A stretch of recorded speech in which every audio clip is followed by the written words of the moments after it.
Sir, you can start, sir. Yeah, thank you, Yogi. Good evening, everyone. It is my honor and privilege to introduce our distinguished speaker for today's session. Today's speaker is a strange personality. He is having many degrees in psychology, structures, philosophy, and he did PhD in structures as well. Uh, Let me introduce today's speaker, Dr. B. Santosh Kumar. Dr. Santosh completed his diploma in civil engineering in the year 1995. After that, he joined in AMIE, Institute of Engineers, and completed his AMIE in the year 2000. And after that, Dr. Santosh completed his master's in psychology from Dr. B.R. Ambedkar Open University, Hyderabad in the year 2009. And he also completed his master's from Jawaharlal Nehru Technological University, Anantapuram in the year 2012. And Dr. Santosh Dr. Santosh also did his Master of Arts in Philosophy in the year 2024. And moreover, Dr. Santosh completed his PhD from Geetham deemed to be University, Visakhapatnam in the year 2000. Coming to his professional experience, Dr. Santosh served as Assistant Executive Engineer in Water Resources Department, Andhra Pradesh from 2004 to 2012. After that, he has been serving as Deputy Executive Engineer, Water Resources Department, Andhra Pradesh from 2012 to present. He is a person with driven and confident professional with a passion for continuous learning and research. He is an active member in so many professional bodies, namely Institution of Engineers, Indian Geotechnical Society, Indian Institute of Bridge Engineers. Dr. Santosh published textbook on remote sensing, and he is active researcher on the topics namely seismic design, transmission line, dynamic analysis, reinforced concrete, and seismology. Sir, with your brief introduction, we impressed with you, sir. Really, we are honored to have you in this faculty development. We sure to gain valuable perspectives and practical takeaways from your session. Thank you, sir. Thank you for being with us. Over to you, sir. Thank you for the kind consideration of your valuable words about me. This is Dr. B. Santosh Kumar. My voice is audible? Please. Yes, sir. Yes, sir. Okay, yes, sir. okay. Thank you. This is B. Santosh Kumar. Yes, this is B. Santosh Kumar working as the Deputy Executive Engineer Irrigation Department, and I am also alumni of the JNTU Anantapur. My PhD was done in the cyclonic factor in the analysis of the structures. Because of this, I was given this opportunity. Because of this opportunity, I have delivered my best of knowledge to the students or the faculty members or the other persons. I am presenting my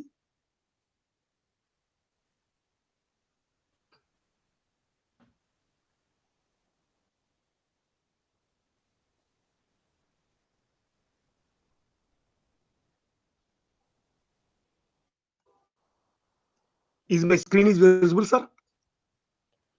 Sir, could you please share your screen?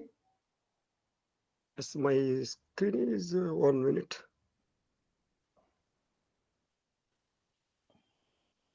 I am sharing my screen. Yeah, please, sir. Is my screen is visible? No, sir. 1 minute. Sir, there is a tab in Google Meet present now. Yes. Because Since SDR sir JNT is presenting is there, but I am giving share now. This will allow you to take over from the SDR sir JNT Yes, as the main yes, presenter. yes, sir. Kindly give me the option. No, you select yes, sir.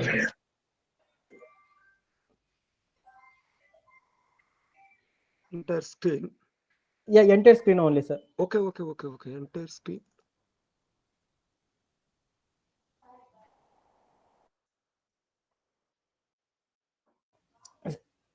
Go to entire screen and select the window, sir. That, Yes. then Is click this OK.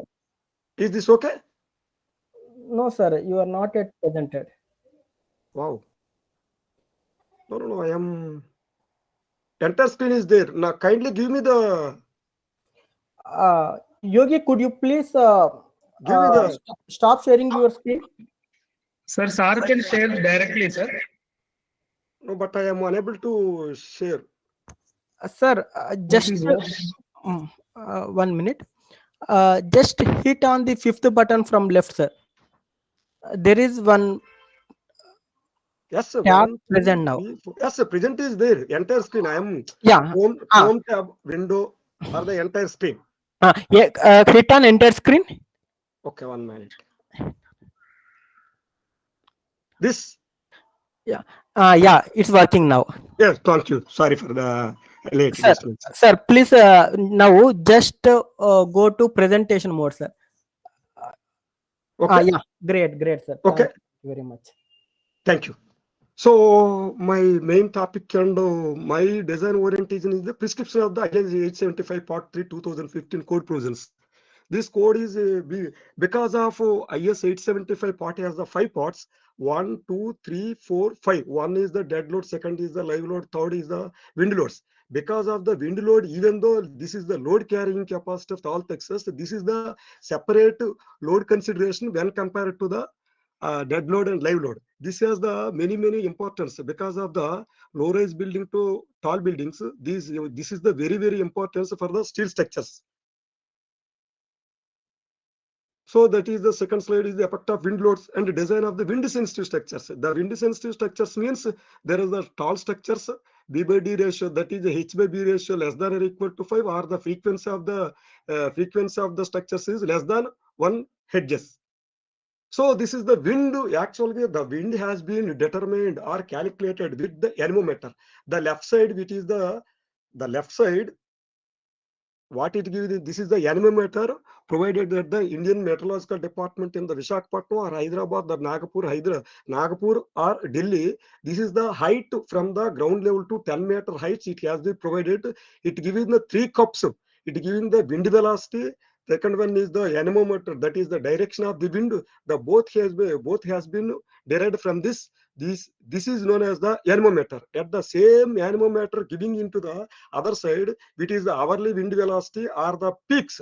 This is the horizontal wind equivalences. That is the single peaks, 1 second to 1 second, 2 seconds. All these, this is the known as the second one is the horizontal line is given in the peaks and variations with the single peaks and over the duration of the morning 8 to evening 8. This is the anemograph. Right side is the anemometer. Anemometer is the device for the measuring of the wind. This is the graph showing the anemometer or the wind graphs. This is the single peak. That the left side, what is the 60, 90? This is the what the IMD has given in the knots, not in the kmph. The third one, the fluctuating of the wind. That is what the second slide is giving. This is the fluctuating. The fluctuating is calculated or the converted into the statistics. This is like that. What is the time period from the 0 to 400 seconds? What is the time period? And that is the velocity. How it is the velocity is averaged.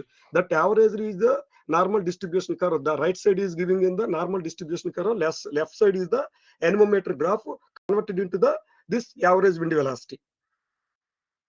What is the wind? First of all, we have to let the wind and the air. Air and the wind are the same, but air is the normal motion, wind is the motion of the wind, motion of the air. But the horizontal component, the wind has the 3 characteristics, X, Y, Z, the spatial with respect to time. But the horizontal component of the wind is taken as into consideration for the our structures, mainly civil engineering structures. The velocity is the left side is this is the boundary wall. This is the boundary layer. The boundary layer means the variations of the velocity of the wind. The wind velocity is changing from the zero to highest point, that is the gradient height.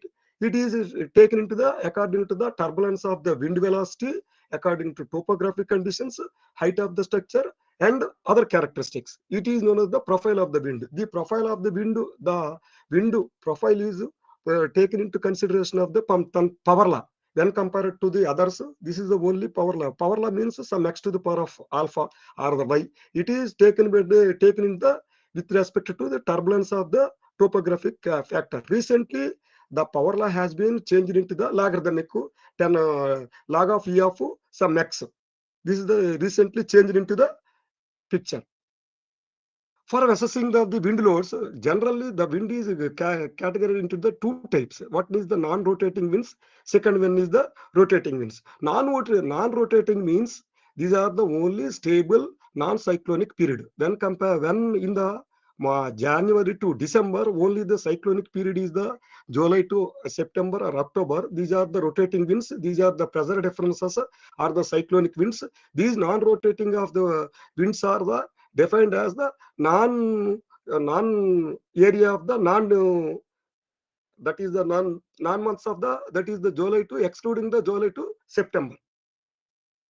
Yes, the non-rotating by the differential pressure and moved in the preferred direction. Their intensity is measured by the bureaucracy. This is the normally in the International Meteorological Department or the Indian Meteorological Department has made some scale. According to scale, the knots are the meters per second or the kilometers per second. This has been divided into the some portions. What is the kilometers per hour in the bureaucratic scale from 0 to 12? What is the calm to hurricane? 117 kilometers per hour. The wind, because of light breeze, we are talking about the when you are in the winter season, it is the light breeze. It is the, we are perceived into the 6 to 11 kmph. This is the wind felt on the faces. If it is a moderate to 50 to 61 kmph, inconvenience when walking, we are blowing away or we are instability. And in case of the 75 to 80 strong gales, people are blown away by the gales or gusts. And in case of the 89 to 102 kilometers, small trees are uprooted. And in case of the hurricanes, 117, we know in the cyclonic in the Andhra Pradesh has experienced the many of the cyclones, and this is. And this is the rotating winds. Rotating winds are the pressure difference, the low pressure. Because of the low pressure, that is the Bay of Bengal and the Arabian Seas, because of low pressures in the during the rainy seasons, low pressures has been formed due to the adiabatic and atmospheric pressure differences. These cyclones have been formed. Because of the cyclones have been formed, the IMD Indian Meteorological Department has been classified some of the depressions of the super cyclone storms. Because of the cyclonic gale winds are the very high when compared to the normal winds. That is why we have to introduce some wind multiplication factor of the K4, cyclonic effect factor. This is the sustained wind speeds. The sustained wind speed is provided or the given the definition is the 3 minutes per second. But our the basic wind speed is defined as the 3 seconds. Up to what is the 3 seconds of average of wind speed, but the sustained wind speed is kilometers per hour is the 3 minutes of 3 minutes period of average period. This is the difference between the sustained wind speed of the cyclonic and the basic wind speed of our code definition. So generally the wind loads on the structures IS 875 part 3 2025, the design loads for the buildings, these are the only design loads. That is the minimum design loads when compared to the IS 875. Because of IS 875 is the many replications of the Australian code and some part of Euro code and some parts of the American codes. But most of the percentage of the codes are replications of the Australian code. Because why it is? Because the Indian Ocean is we are on the north of the Indian Ocean, that is upper side of the Indian Ocean, and at the same time the Australian is in the south of the Indian Ocean. Many of the strong winds are similar to our country and the Australian country and the New Zealand countries. That is why so many of the wind programs or the wind loads, lead designs or wind research has been carried out in collaboration with Australia and India. In the IS 875 part 2015, before 2015, 1964 is the first version, 1987 is the second revision, 2015 is the third revision. In this third revision also, two amendments. 2016 is one amendment, 2020 is the second amendment have been relieved. So for the design of the any structures, the broadly classified in the wind effects on the structures which is in the static analysis and the dynamic analysis. This static analysis means the rigid and stable structures. The dynamic analysis means the tall and the flexible structures. In the static analysis, we are in the pressure coefficients method, and second one is the force coefficients method. In the pressure coefficients method, there is the internal structures, that is the gable roofs or the wind, the gable roofs or the wind, that is the building or the cladding or the any fixtures of the roofs. That is the A-type process or lean type process have been designed with the pressure coefficient. This four coefficients is mainly taken into the what is this hoardings or any tall solid structures or the hoardings. Mainly the hoardings is considered into the force coefficients method or the other structures. Hello. So second one is the dynamic analysis. This is the dynamic analysis. This is the best factor method. Yogi, could you please mute all the participants? And then, sir, please continue, sir. Shall I continue? Yes, sir. Yes, sir. Oh, sorry.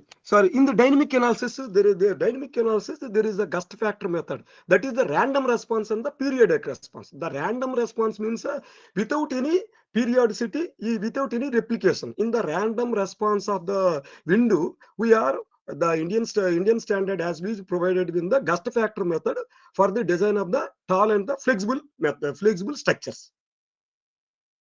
So wind pressure on the structures, it is the static wind loads. Generally, the buildings which are more than the 10 meters height of the above the ground level up to the 20 meters, it is a low-rise building. 20 to 50 meters is the high-rise buildings. Up to the low-rise buildings, we are taking into consideration of the static wind loads. But it is the static wind loads, but it is the semi gust factor, because it is equivalent to static wind loads, because of the wind profile of the wind is the fluctuating compound, but the fluctuating compound is not too much impact on the structure, because of this is the rigid structure. The rigid structure means the natural time period is less than 1 second. That is why these are the static structures. The structures which are mainly the concrete structures are the not relevant, but the steel structures are the industrial structures.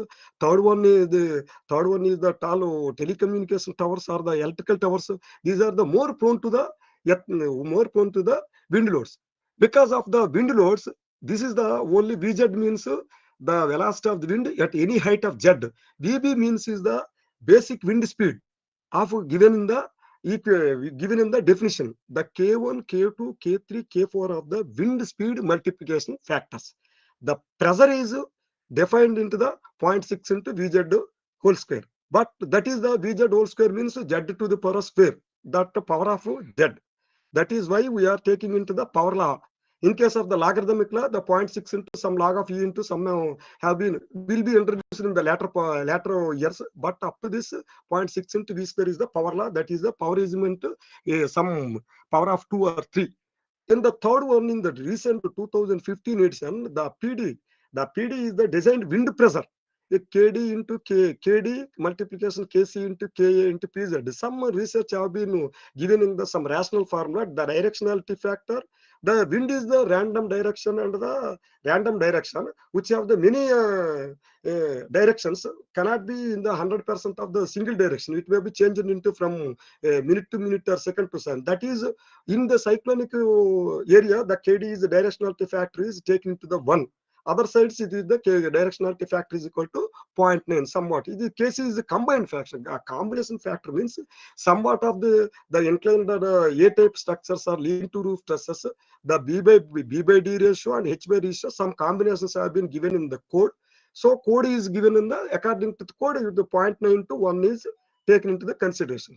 So third one is the area average factor. Because of the large area of the surface in the roofs of 9 meters into 12 meters or 15 meters, the area distributions is the randomization, and it has to randomize, and it is to correlated to the some degree that area average factor and the tributary area average factor, that is the maximum concentration factor, has been provided in this IS 875 IS 875 2015 code. These are the some of the wind multiplication factor. Here, what is this? VB is given in the basic wind speed over 10 meters of height of the building, over 1 meter, 10 meters height of the any structure, up to the, that is the 3-second average wind speed consideration for a period of the 50 years of the, for 50 years of the any design period, the 50 years period. That is the maximum wind speed. Next. Yes, the maximum. This is the basic wind speed of 33 meters. The wind is divided into the 6 zones. From the zone 1 to zone 6, the 33 meters per second to the 55 meters per second. We are in the zone 5, 50 meters per second. We are in the cyclonic zone 5. This is the basic wind speed 1 meters per second to converted into the kilometers per second, 180 kmph. In the Hudhud, we are the single peak is the 184 kmph, and it is converted into the 164 kilometers per hour. When compared to 50 meters, so it is, even though basic wind speed is the gale's wind speed is less than 160 or 180 kmph, but there is so many hazards have been received, and we have felt when we are working in working in the Visakhapatnam and Srikakulam. Even though that is why the code committee has introduced the K4 factor, the cyclonic importance factor, based on the cyclonic, there is the importance of the lifeline structures or importance of the industrial economic consideration. These are the 6 wind zones. The 6 wind zones is the basic wind zones. Before that, 1987, before the code revision, there is the 2. One is the pressure map was, next slide. Yes, this is the left side. This is the left side is the IS 875 part 3 wind code. This is the recent 2006 2020. There is a wind map was the basic wind speed map was changed from the 1987 to 2015. What is the design philosophy? What is the history? Before that, we are going into the details. In the 1964, when the wind design code has been formulated, this is the only given in the pressure maps, wind pressure maps. It is the short duration and long duration. After that, the wind speed map has been changed into the 1987. That is equal to meters per second into the wind speed velocity up to the 6 zones from the 33 to 55. This is the same wind map was introduced and carry forward to the 2015 code. But in the 2016, the NBC, National Building Code, has been revised from the 2005 to 2016.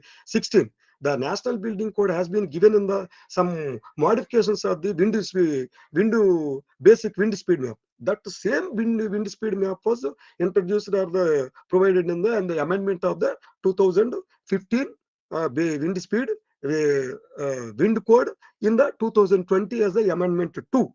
In this area, the Delhi and above, that is the left side, this is the saffron color, has been changed to 47 to 50 meters per second. That is the wind speed has been increased from this 47 to 50 meters per second. And at the same time, this yellow has been, this yellow and blue has been, some area has been in Raipur and some area has been decreased from the 44 to 39. But we are the area in the entire area of this coastal districts, same 50 meters per second has been used, and there is no changing in. But this the 50 meters per second has been given in the Delhi and other areas. This is the changes. These changes have been recently brought by the Indian IS 875 Part 3 code. Yes, this is the sum of the basic wind speed cities. This Lucknow, Bareilly, Delhi, Amritsar. Basically, they are all the wind zone 4. The wind zone 4 have been increased from the zone 4 to zone 5 in this Delhi, this Lucknow, Bareilly, Moradabad, Patiala, all these things. And the Impal, Manipur, and Jharkhand, Madhya Pradesh, Uttarakhand, the Dehradun, Almora, they have been brought from the 47 to 39 meters per second. These are reduced. But during the Delhi, Amritsar, Bareilly, and the other all the Lucknow cities, they have been changed from the lower zone to the higher zones because of the risk have been increased. Because of the risk have been increased, the existing structures stability has to be calculated, and the new structures has to be designed with respect to the basic revised wind speed of the 50 meters per second when compared to the previous 47 meters per second. Yes, these are the wind speed. These are the wind speed multiplication factors in the surveying or the nature, anything, any design, even in the architecture, we have from the whole to part. Whole to part, we have to broadly provided in the area. This is the basic wind speed of the VB, and the multiplication factor based on the design of the structure, topography, and situation of the structure, the purpose of the structure. The K1 factor is the risk factor. Risk factor means the reliability of the non-exceeding the designed maximum wind speed for a period of certain 50 years period. 1 minus 1 by T. This is the 1 by T is the non-exceeding period of the design period. And the second one is the life of the structure. The life of the, with respect to the life of the structure, the design life of the structure, this is generally given in the 50 meters per 50 years. The risk factor is 1. In case of the temporary sheds and the boundary walls, this is given in the temporary sheds of 5 years design life, and it is the 67% of the 0.67 of the percent 0.67, and the K4 is that total wind speed is already less than the design wind speed of the 50. In case of the important buildings, hospitals or telecommunication towers or the electrical towers or HT line towers, the design life is provided in the taken as the 100 years. It is the 1.08. 1.08 means 8% more than the risk factor of the 50 years. But we are choosing when we are academics, it is the only 8%. But after designing and the calculations, the base bending moment of the top deflection, that the accelerations are the very much increased when compared to the 50 years. These are the because of the structure stability, even though it is the 8% of increase of the risk factors, the overall percentage of the output is very more when compared to the 50 years.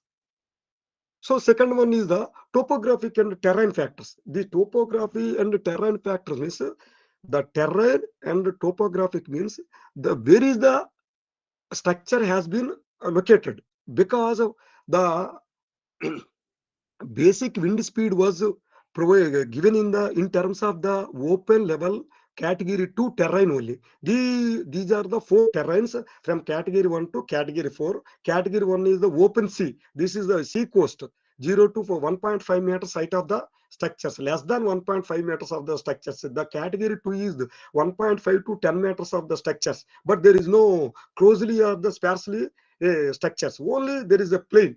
The trees are the sparsely located houses. And the third one is the semi-urban, that is the suburbans or the woodly structures. This is the up to the 10 meter height of the structures, closely spaced. And the fourth is the highest, the industrial structures. The industrial structures is the 25 meters above the building height, because when compared to the category 1 to category 4, the highest wind speed or the wind damage on the category 1, because of the wind velocity profile is very broad width when compared to the that is the category 4. Category 4 is the category 4 is the city structures where there is the wind velocity disturbance or the impact of the single structure is very less because of the interference effect and other things. This gradient height is very high. But in the open sea or the open level countries, this is the wind velocity is the directly impact because of the single structure is available, no other structure is available. That is why we are open sea structures are the category 1 and 2 are the K2 factors are the very high. This is the reverse. That is why it is that is the height of the gradient wind means the height of the that is the gradient wind means change of the velocity from the ground level to the up to the maximum height. That is the constant mean wind velocity. That is the flat terrain, open terrain, suburban and suburban. That is the height up to where that gradient or the wind is normally the gradient is carried into the normal winds. This is the category. This is the terrains, the K2 factor variations. The K2 factor variation generally taking in the terrain 2. Terrain 2 up to the height of the ground level, it is the 10 meters. It is the 0 to 10 meters height. That is the 3-storied buildings. The 1-story building is the 3 meters. 3-storied building is the 3 into 3 is equal to 9 meters. Up to 10 meters terrain, it is the terrain to 1. In case of the terrain 1, that is the in the Visakhapatnam or anything which is the sea coast, it is the 1.05.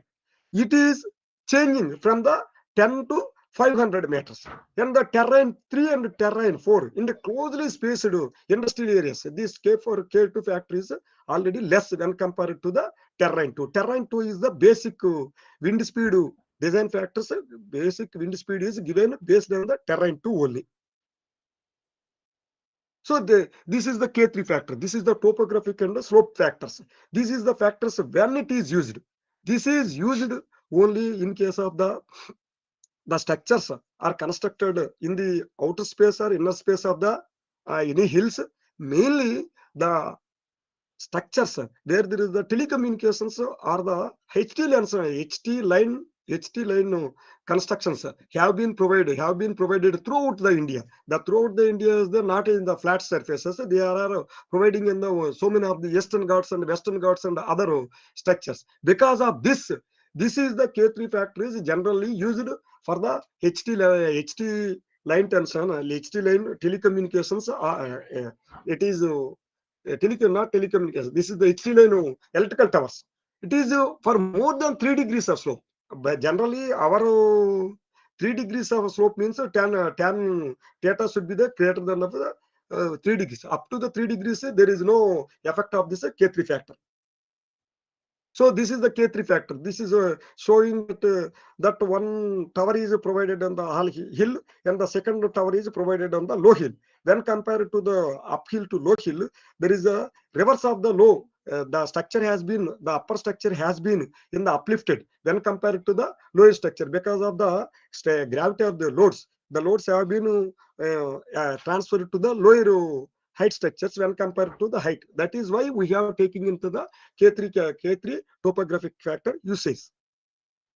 So this is the K4 factor. This is the recently introduced in the 2015 code when compared to the others. Before that, CD37 is the one division, Indian standard division, which has provided in the cyclonic structures only, especially for cyclonic structures. In the before that, 1987, 1987 and 2000, before these 1.15 and 1.3 factors have been already introduced that cyclonic sheds and design of structures. But this was introduced in our code.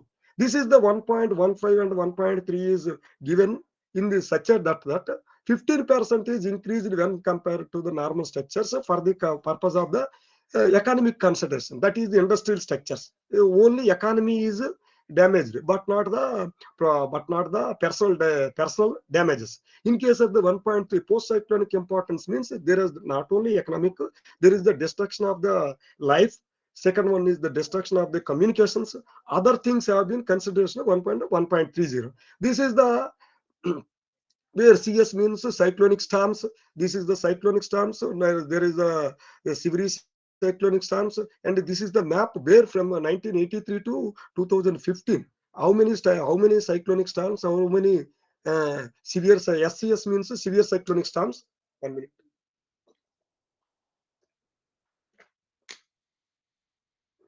Have been hit and giving that in 1977 the Deshmukh cyclone. This is all the more and dangerous, and this was the so much of the damage was received and occurred. So much of persons have been displaced from the existing Krishna district. So after that, after the VZ, the velocity at the height of the Z, VB multiplication K1, K2, K3, K4. These are the factors. How the wind loads of the buildings. The wind load in the static wind load and the dynamic wind load. In the static wind loads have been in the for the rigidity of the structures where the time period is the less than the 1 second. These are the rigid and the stable structures. In this structures, there is a building as a whole. Buildings, the building means side walls, total structures have been taken into the consideration. Building as a wall, one criteria. Second one is the individual elements, that is the roofs and walls, because generally the walls, the our property line walls, our compound walls has also to be designed with respect to the wind loads only. We are not generally we are not designing if this is the 1.8 meters or 2 meters, but up to the 0 to up to the 12 meters height, this is the force factor is 1.2, 20% more than the general wind speed may be considered for the design of the our walls, that is the compound walls. This has to be considered into the for the structures. Third one is the individual claddings. Claddings including glazings and fixtures. These are the, when compared to the building as a whole, individual structures, these the pressure coefficients are more. That is the 0.9 or 0.95 or 0.95 or 1 is also considered when compared to the others. When these 1 minute, sorry, that is the fixtures and the glazings are the very more important, because the asbestos sheets or the zinc sheets are blown away by the so many of the cyclonic period. So the wind, that is the in the first or the third slide or fourth slide, we have given in the pressure coefficient method, and the second one is the force coefficients method for the buildings. In the pressure coefficients method, the inclined roofs, A-type roofs, or the glabled roofs, or the some lean-to roofs, or the single side roofs, we have provided in the external coefficients of the internal coefficient. The external coefficients, the CP external coefficients of always based on the shape of the structure with respect to width and roof angle. These are the structures. The internal coefficient is according to building permeability. Building permeability means how much openings are there. That is less than 5% of the opening, the doors and windows. It is a 5 to 20% medium permeability. Greater than 20%, that is the high permeability. According to the the permeability characteristics, internal permeability characteristics, CPI was determined given in the code. This is the A means of the frontal area, exposed area. PD is the design wind pressure. So this is the wind loading on the inclined slope. When it is the wind is blowing from the left to right. The left to right means the blue indicates left to right. That is the positive indications. And at the same time, the gabled roof was a suction. Suction means the blow away from the structure. And at the same time, because of the internal pressure, this is the right side. Left side is the base. The wind speed on the from the left to right.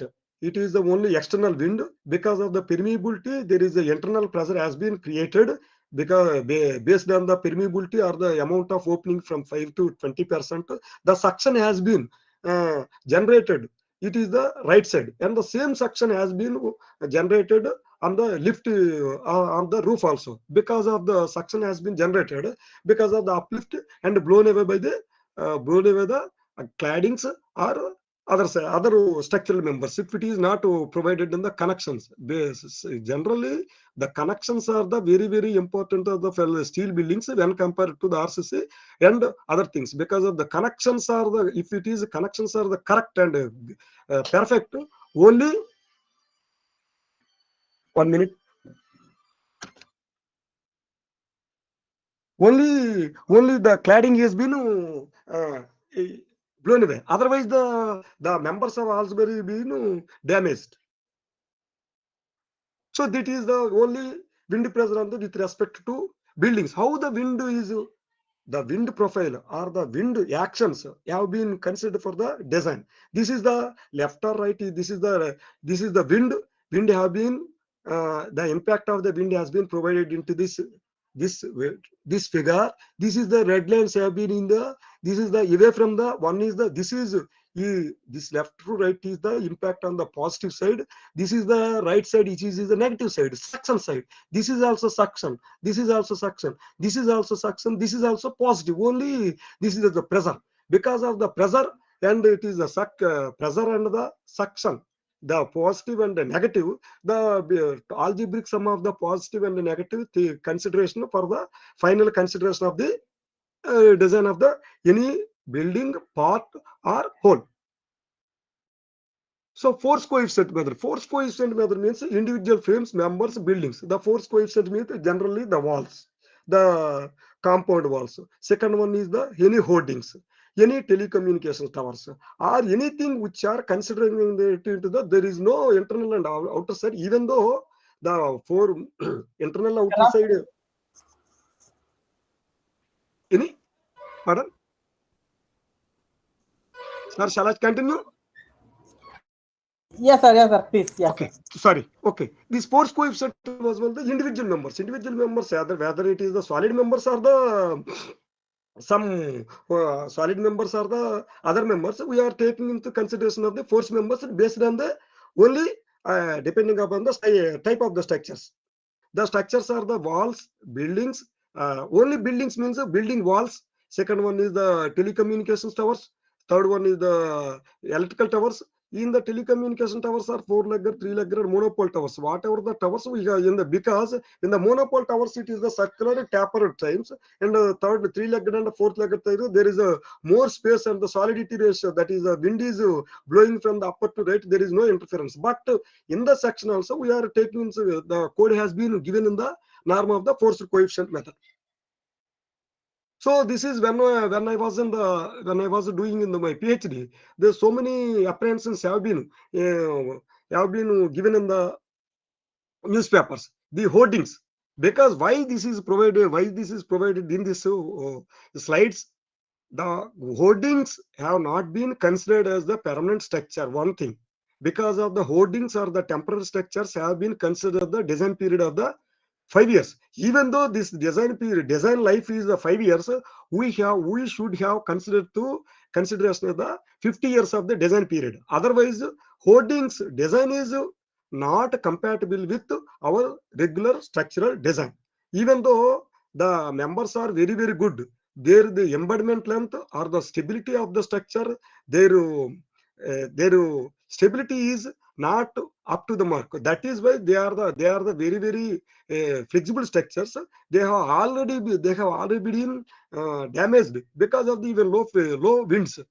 Because I am also personally experienced in the Titli cyclone in the 2018 when it was hit in the north coastal district of Tekkali. When I was working in the Deputy Executive Engineer Irrigation Department, the building which side by side I am residing in the second floor, the third floor building beside me, there is the 15 meters by the 6 meters height of the tower was, that hoarding was collapsed and it is twisted. Even though the structures, the foundation height and depth was the 1.5 meters by 1.5 meters, they have given provided in the structures for the stability of the only members only, but not including in the slab. There is no connection between the slab and the structure. Only the structure have been provided with the 1.5 meters by 1.5 meters. This is a huge structure. We have the slab was also cracked at the center of the slab. This is also personally experienced. These are the not when we are seeing there is no damage, but their severity is the very, very high because of the impact loads and the gradually loads is the very, very more difference, more than 100% difference. When we are providing in the W in the gradually varied layers, the maximum load is taken in the triangle 1/2 or the 0.5 are the taken. When we are the impact, direct impact, we are taking in the 100%. But in the gales, more than 100%. That is why they have been concentrated, recently have been concentrated for these hoardings. This is the right side. This right side is giving in the, this is the embedded in the 1.5 meters by 1.5 meters. But there is the no anchorage between the slab and the structure. That is why these are the only prone to the wind gales. So Hudhud cyclone, when I was in the PhD, during my PhD, these are the at the Visakhapatnam also. These two are the Visakhapatnam damages. We have taken into the we went to the site. We take the photos also, and at the same time we are taking from the internet also. So some designs because of the water tanks, petroleum tanks, hoardings, boundary walls in the water tanks. Water tanks were not specified in the code, but we have to take in the 100 years of the design period because of the water tanks was damaged. The water was not supplied to the basic communities, but it should be the considered the 100 years of design period. This petroleum tank is also hazardous, more hazardous. That is why we are taking into the consideration of the 100 years. The hoardings were not mentioned in the code, but we have taken into the design life of the 5 years. But we have to consider presumed it as the damaged, even though it is the 5 years of design life, but we are presumed to the damaged is more. Hence, we have to consider for the 50 years of design life. And at the same time, in case of the cyclonic region, we have to provided in the 1.15 or 1.3 based on the our requirements. The boundary walls already we have discussed it. The boundary walls even though up to the 1.8 meters, the boundary wall maximum height is 1.8 meters or 2 meters. Even 2 meters also. Even though this is the boundary wall design life is 20 years or anything, we have to consider for the design of the for wind load designs has to be considered in this boundary walls also. In the cyclonic factor was already represented. Why this is a cyclonic factor represented means expected, unexpected, more gale wind speeds when compared to the normal wind speed of the 50 meters per second. That is why they have provided in along with the other international codes in line with the recent research formations. This was provided in this code. So this is the sum of the hudud, that is 2015 filing, that is so many of the Titli cyclone, Jal cyclone, Nelam cyclone, so many of the cyclones. Every year 2 to 3 cyclones have been received or the damages have been occurred during the period of the July to September for the north coastal Andhra Pradesh and the southwest monsoon or the northeast monsoons, and Tamil Nadu also the one of the victims for the cyclones. That is why we have to take into the consideration for cyclonic factors more severely when compared to the east coast and the west coast. East coast has the more cyclonics when compared to the west coast. West coast that Bombay to that Kerala, because of the SST means the sea surface temperature variations is very less in the Arabian Sea when compared to our Bay of Bengal. That is why more cyclones. 1:4 to 6 4 to 6. One cyclone in the year, any year we are taking in the one cyclone in the Arabian Sea. Then at the same time, 4 to cyclones have been hit in the our east coast area. That is why east coast has the more prone to the cyclones when compared to the west coast. So this is external and this is external coefficients. Because of the external coefficients, we are taking in the suction. The suction external coefficient CPE is the whether it is the suction or the positive side. The wind load or wind pressure is always taking into consideration perpendicular to the surface of the any surface consideration. Up to the code in the IS 38, the design of the structures, design of the roof trusses have been in the ISSP 38. The maximum slope is the 11 degrees to 84 degrees, that 18 degrees, that is up to 20 degrees. There is no problem. There is up to 20 degrees. The always in the CPE is the negative. In case of the greater than 20 to 20 degrees, the CPE external pressure is acting on the perpendicular to the roof slab. It is the positive. That is the more impact on the slope of the roof slopes. That is why this is the H by W. H is the means the from eaves to ground level. W is the width of the structure. H by W is equal to less than means higher. Width is high. Width is the large. Height is the 50%. So the height is when the height is less, so it is the more stable. When height is more, non-stable. Simple. Non-stable means This even the 1% of 2% of increasing of the roof slope, there are more prone to the wind loads. That is why we are giving in this slide. So gust factor method in this, when compared to the static loads and dynamic loads, the gust factor method was one of the methods. Even though in the 1987 code has been provided in some factors, in the 2050 some rationalization have been provided in the gust factor method. In this gust factor method, how the up to the height of the building, up to the less than 20 meters of the building, low-rise buildings. The buildings means even the buildings we are taking into consideration of the RCC and the steel. The steel even less than of 9 meters of the height, we are considering the more prone because of the steel structures are the more prone when compared to the RCC structures. In this, and the code has been up to the 20 meters. Up to the less than 20 meters, 20 to 50 meters is the low-rise building. Above the 50 meters is the high-rise building. This is the gust factor means dynamics. In this dynamics, we are considering the generally what are the dynamics means. First one is we are earthquake, structural dynamics, wind, that is the aerodynamics. Third one is the flight dynamics, the free rigid body movement on the air. These are the three types of the dynamics. Because in the steel code, we are the effective length of the columns have been taken. One end is fixed, the other end is free. The second one is the one end is hinged, the other end is free, and the fixed and both ends. But at the last criteria, both ends are free. When it is used, the both ends are free. This is the aerodynamic, that is the flight dynamics. The column means the aeroplane is taken as the column, both ends are free in the fluid. This is the rigid body motion on the flight. That is why our steel code is not for the civil engineers. More that civil code, the steel code has been more prominent for the aeroplanes and aeroplane design and airspace also. So in the along wind direction, there is a crosswind torsion.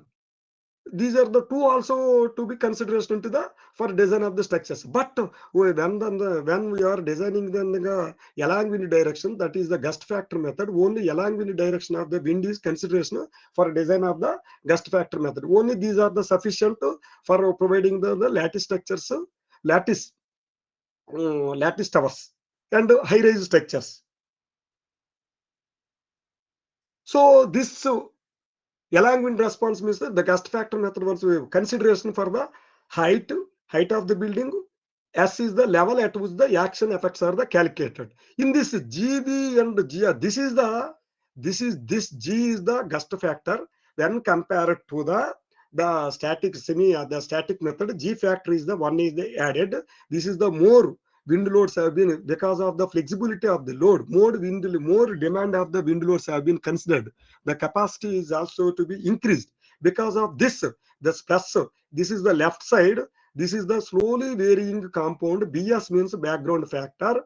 This is the H and GRS means this is the resonant factor. This factor is considered below the natural response of the structure because of the low speeds. That is the flexibility of the structure or the rigid structures. We have to taken in case of the time period is less than 1 second, or the taken into the frequency of the high-rise structures, the flexibility is less than or the 1 Hz, or the height of the structures to minimum base width is less than or equal to 5. That is means height is very high, base width is 5 meters, because the maximum base width is 15 meters to 20 meters of the high tension towers. So the towers is the 30 meters side. 30 meters by 5 is equal to 20. So H by B is equal to more than 5. It is also flexible.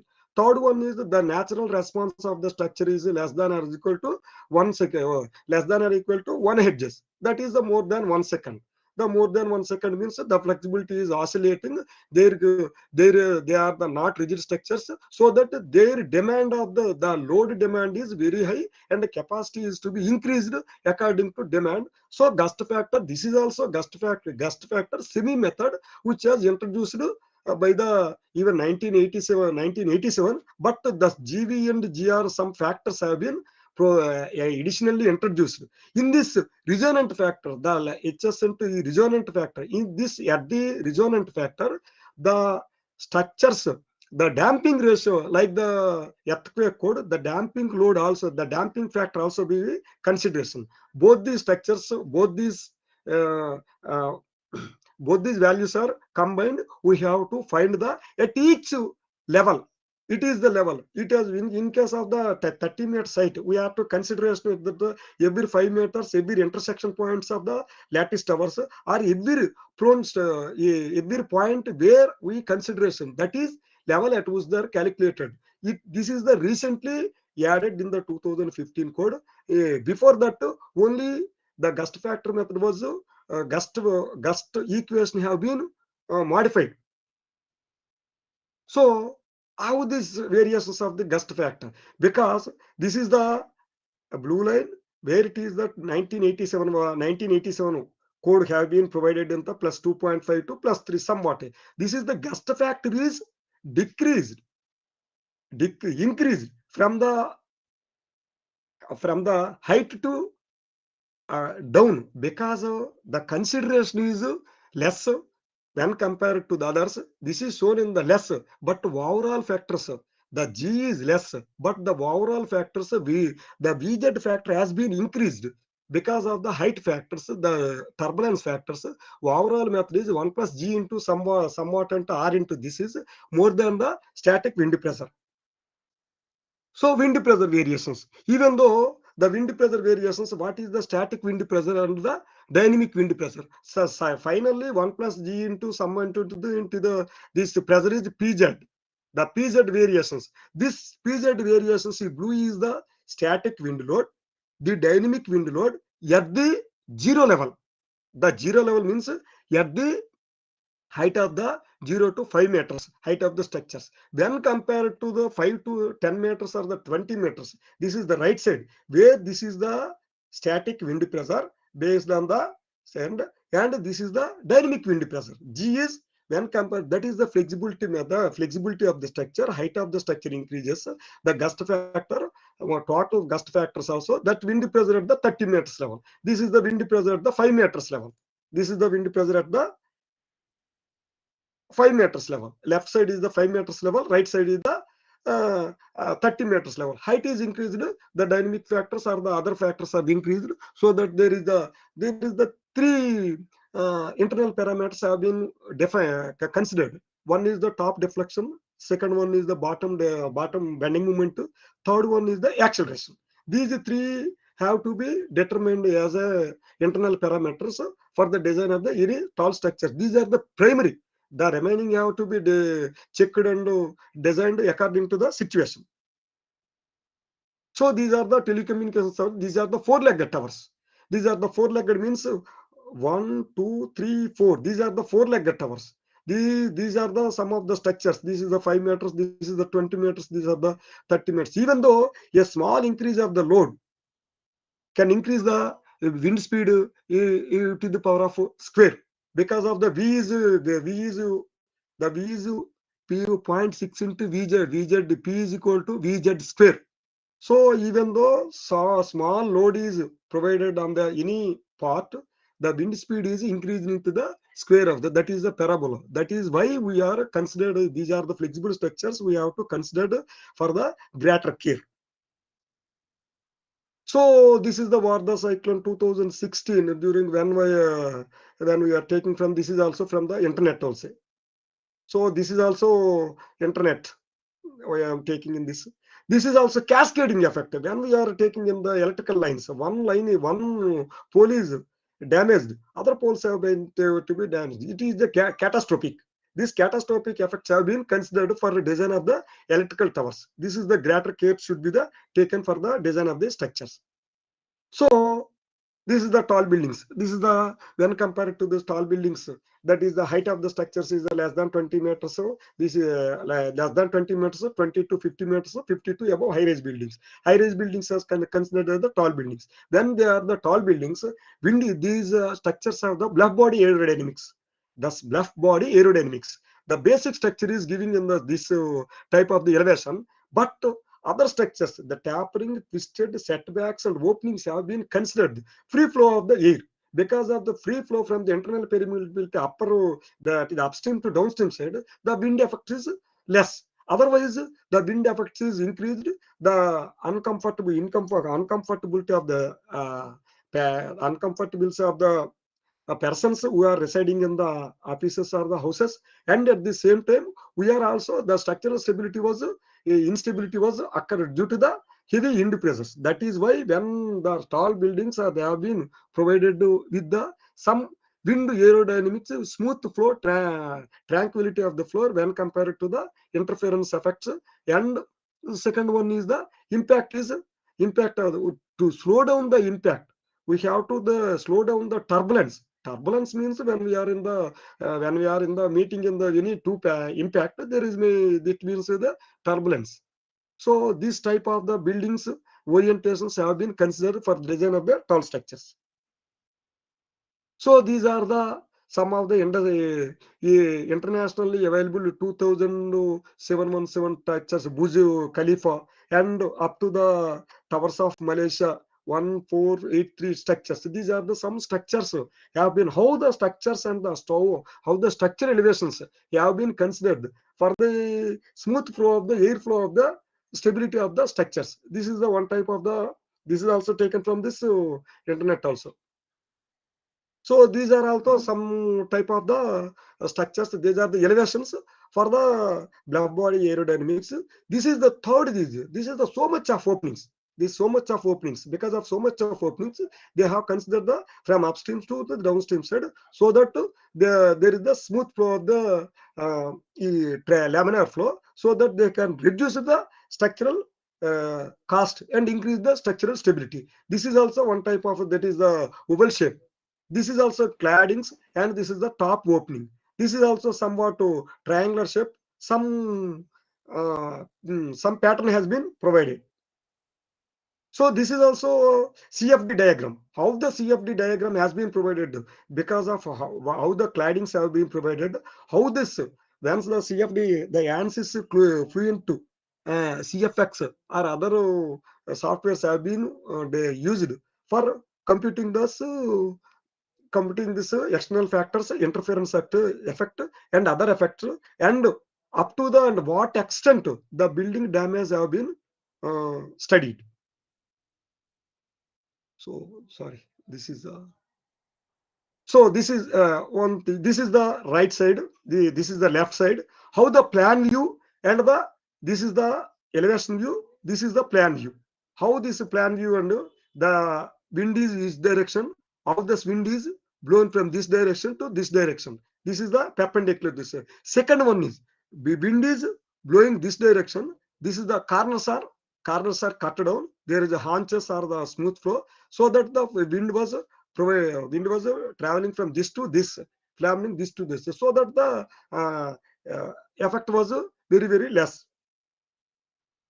This is the ABL, atmospheric boundary layer. This is generally the atmospheric was the pressure difference and the temperature difference, but wind engineering has been taken into the mechanical considerations of the atmospheric boundary layer. Because of the mechanical consideration means only force and the impact, not we are considering into the pressure and other things. Only we are taking adiabatic temperature, we are not taking. We are only mechanically impact of the how much of the wind is coming and what is the impact. It is the impact and other things. These are the wind tunnel testings. The wind tunnel testings have been provided, and in the SCRC Chennai Structural Engineering Research Center lab, one is the one of the excellent lab. I have visited and see the 2 to 3 times. And the second one is the RWDA, is the internationally famous structural engineering wind tunnel testings. They have also, this is the wind tunnel testings. How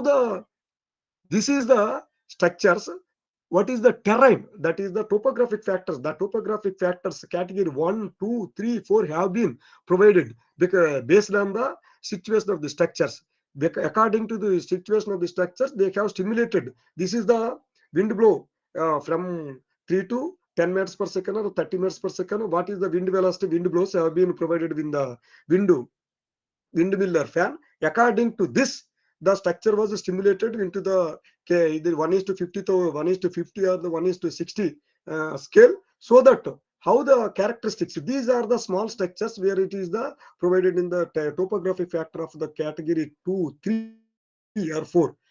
According to situation, the stability of the structure, modeling of the structure, shape of the structure was determined. So these are also some of the structures, the modeling, physical modeling and other modelings have been in the wind tunnel testings. So this is the wind, this is the basic form, means this is the rectangular plan. This is the rectangular plan. How the corners recession, in case of the plan, in the elevation, how the corners have been recession, so that the wind have been one of the corners recession to reduce the wind loads. It is the corners corners cut. The corners cut means this is the haunch portions. This is the corners slot. This is the corners slot. This is the corners roundness. Because these are the corners roundness. This is the, when compared to the bluff body which edges, this is the one type of. This is the elevation, how the curvilinear form, these are the setbacks. These are the setbacks, these are the taperings, and these are the top openings. This is the twisted form, how it is provided in the twisted. These are the some of the basic knowledge we have to acquire for wind tunnel testing or the small high-rise buildings. So up to this, I may conclude this presentation. Hope Thank you you, sir. enjoy the presentation. Yeah, of course, sir. Thank you very much, sir. Sir, if you allow, I welcome the participants for question and answer session, sir. Yes. Yeah, I request all the participants, if you have any question, you can unmute yourself, and or else you can place it in chat box. Sir, there is a question from Nagarajan, sir. Okay. How can emerging technologies like wind tunnel testing, computational fluid dynamics, and AI be integrated into the wind load considerations outlined in IS 875 Part 3? Yes, they have already been in the research gate and other papers. There are so many papers have already been read. Because of this data, the artificial intelligence or the deep learning or the ML, these are the data. The data have been in the internet. We have taken from the internet. We have to stimulate it in the internet, because of the machine learning is the one of the advantages. Excellent methods, though the statistical methods, so many of the statistical methods have been studied by me also. I read also, I participated in the machine learning and deep learning technologies and deep learning. So much of neural networks and the machine learning algorithms have been provided in this actual Python and other softwares. We are taking all the data from the existing data. You have to stimulate from that to our consideration. There are the excellent when compared to the previous generation. These are the generation of the Z. In case of the artificial intelligence, these are the artificial intelligence era. So we have to very crucial and very so much exact message have been taken, and the outputs have also been taken. But before that, we have to learn the basics very excellent. Otherwise, software not give the wrong answer. But we have to provide, we have to feed in the wrong. We have to provide it in the data in the wrong, when we have to conclude ourselves in the wrong direction. That is only the problem. But because of this, we are only correct to consideration of the code also. Code compilation. Codes are the prescriptives, like a doctors. Doctors have been given in the code, has been prescripted for the so much of tablets, so much of injections, so much of tonics. This is also code has been given some prescription. But understanding of the code and art of the code, that is usage of the code, is very important. That is the art. That is the science and art. Usage of the code at the site is very important. That is the understanding, utilization, and exact point where it is important is the consideration. That is the only our part only. But we have to study and interpret it, and we have to learn it so many of the times, so that we can understand. When compared to the dead loads and live loads, the part 3 wind load is like an earthquake code. This earthquake code, these are the so much time of we have to learn it, and we have to understand it. Then we are the AI technologies, ML technologies, and that deep learning technologies have already been excellent usage. But you have to provide sufficient data and correct data, correct interpretation, correct methodology of the statistical methodologies. These are the methodologies. So many books, J.D. Holmes and Simusula, so many international books have been, Taylor's and John Willie Taylor's books have been freely available in the net, so that we have to study it.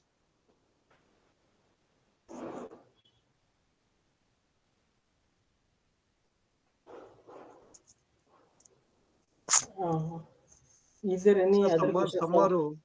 Yeah. How does IS 875 Part 3 handle the effect of terrain categories? A minute. Yes, sir. Yes. Sir, there is a question from Nagarajan. Yes, okay, no problem. The terrain category, the IS 875, first of all, I inform you that IS 875 Part 3 is giving the broad spectrum category, topographic category 1, 2, 3, 4. One is basic at the edge of the sea coast. Second one is the up to the of 1.5 meters height of the structure. When you consider any house or the any building, up to the your house is the your building is the your industrial building is up to 1.5 meters of the height. In the around the locality, there is the no buildings have been given in the locality. You have to take in the consideration of the category 2. In case of the 1.5 to 10 meters or the 10 meters to 25 meters, it is the closely spaced. This is clearly giving that is the closely spaced industrial, semi-urban, and the sea coast. These are the 4 categories. They are clearly mentioned, and I am also my presentation also given in the clearly mentions. When the situation of the structures, we have to be considered where the structure is considered. That place has to be identified. According to identified the structures, the topographic factors has been considered. That is the enough.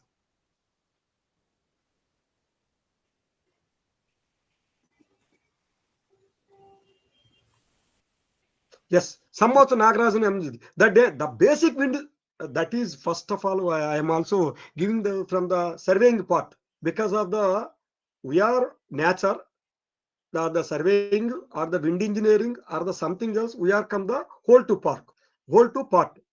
The code has been given in the broad spectrum from the 1843 to 2013 or the 1843. There were the anemometers given in the entire India. They are considering, they are statistically analyzed in the Gumbel variations, GV, Gumbel extreme variations method.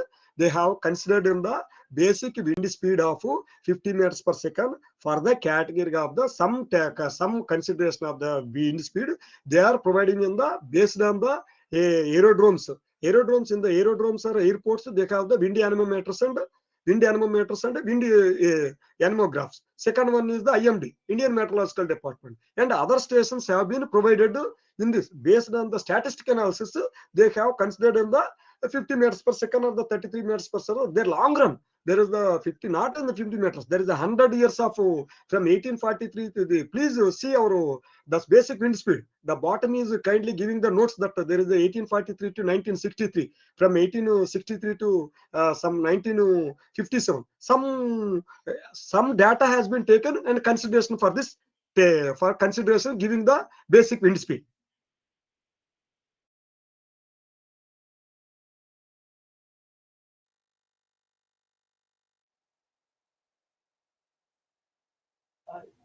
Is there any further questions from the participants? Sorry, any questions? Anything? Last question. Still, how can we emerging technologies like wind tunnel testing? So first thing is CFD. ANSYS, Webster's or ANSYS, CFD, computational fluid dynamics. You have to provide it in the ANSYS, CATIA, anything. You have to. ANSYS is not the wind tunnel testing. Even dentists also using in the ANSYS testing. The ANSYS means giving that our stress into strain. You have provided in the model. Even in the dams also, everything.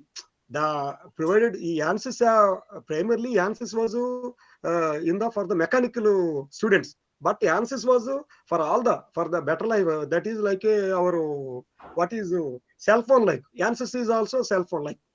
But we have to use like it Python. Python has Anaconda or the Python has the so many of the libraries. But whatever library we are want to, we desire, we have to download it. Similarly, in the ANSYS also, whatever want, whatever desire, computation fluid dynamics, we have to provide that and to provided this software, and we have to provide it based on the, even though software has been given in the some physical model studies. Physical model studies, wind load test, wind tunnel testings have been provided in the ABL. Because of the ABL means atmospheric boundary level, these are the low wind speed velocity. When compared to the, there are the two types of wind tunnel testings. Because of civil engineering, one on the ABL, atmospheric boundary level terrain category 1, 2, 3 was provided. In case of the aerospace, more wind load, even supersonic, more than the wind speed. That is why this is the rigid body motions of flight motions. That is flight dynamics means both the ends of the that airplane was in the free. That is why more concentration of the force was taken into consideration. That is why that is giving them the more. That is the wind tunnel first, then the aerodynamics. That is the very fast and different from the our is the atmospheric boundary layer consideration for the wind tunnel testings for our buildings.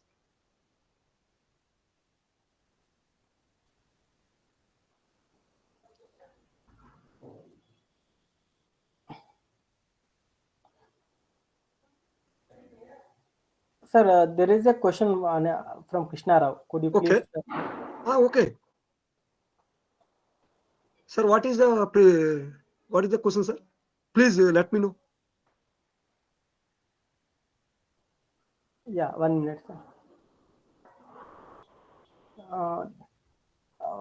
Design of structures. Yeah. Design of the structures to mitigate the wind-induced vibration, especially especially in sensitive or highly populated areas. Yes, sir. That is why we are providing. There are the two types. One thing is that you have to provide in the K1 factor, risk factor, increasing of the risk factor. Second one is the gust factor. Third one is the structure design and the application of these factors have been considered. Because of the gust factor method, you have to provide, you have to choose the variations at the level of variations, a level of consideration, where the ground level is your consideration, or the mid level consideration, top level consideration. You have to consider, you have to design based on your requirement. That is why in the so many, that is why I emphasize that hoardings, the temporary structures and the compound walls not being dealt in the academic books, but they are the practically visible, and so much of damage has been in the occurred during the our so many of the cyclones. That is why I am specially emphasizing on the stressing on the hoardings and compound walls. Even compound wall is not hazard, but we cannot provide in the more value or the more money for damage of the structures. We cannot provide again and again for the damage of the structures, which it is the faulty design. Because we are the last that sir, by mistake I have submitted something. And the last one from my side is we are the engineers. The probability of the engineers of the, when we are in the Belmouth code, the reliability of the engineers is 95%, and the reliability of the doctors is the 5%. That is the characteristics of the dangerous is the doctors is the 5%. But we are our responsibility is 95%. That we have to provided. We have to consider the code very meticulously.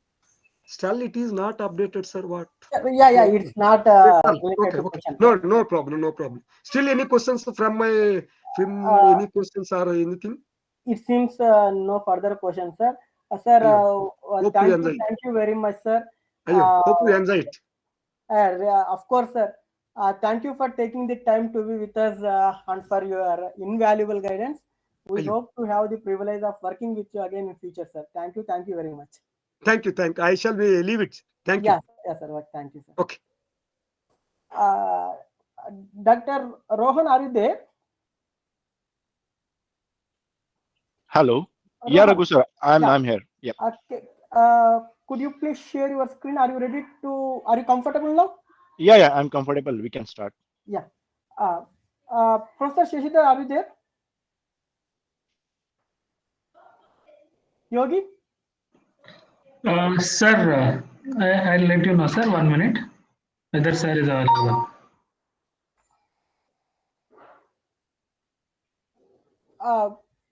Rohan, we will wait for 2 minutes. Professor Shezar will communicate to you. Okay. No problem. Sir wanna talk with you. That's why. Okay. He is the ex-registrar of JNT Anantapur.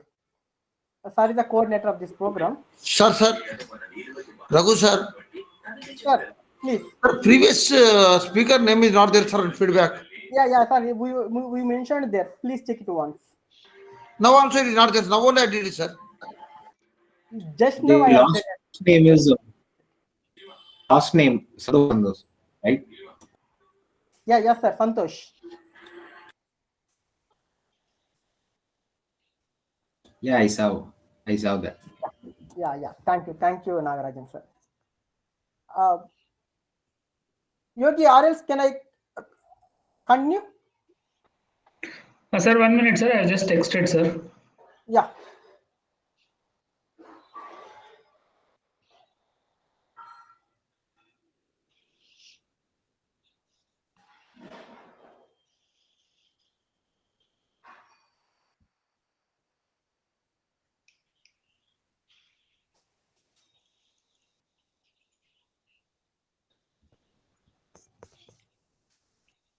First of all, thank you, Rohan. I think I troubled you a lot. No, not yet. No. Actually, it is inevitable. We cannot change the resource person. That's the problem. Understood. But the good thing is I can able to join, and I'm right now. I'm here. My sincere apologies to you. No, not at all.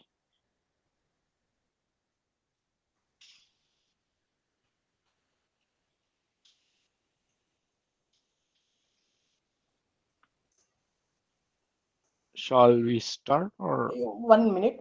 I will get confirmation from coordinator. Raghu? Okay. Sir. Are you there? Yeah, Yes, sir. introduce just now, sir. Yes, sir.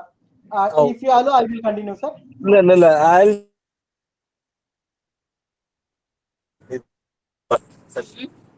Yeah, 1 minute.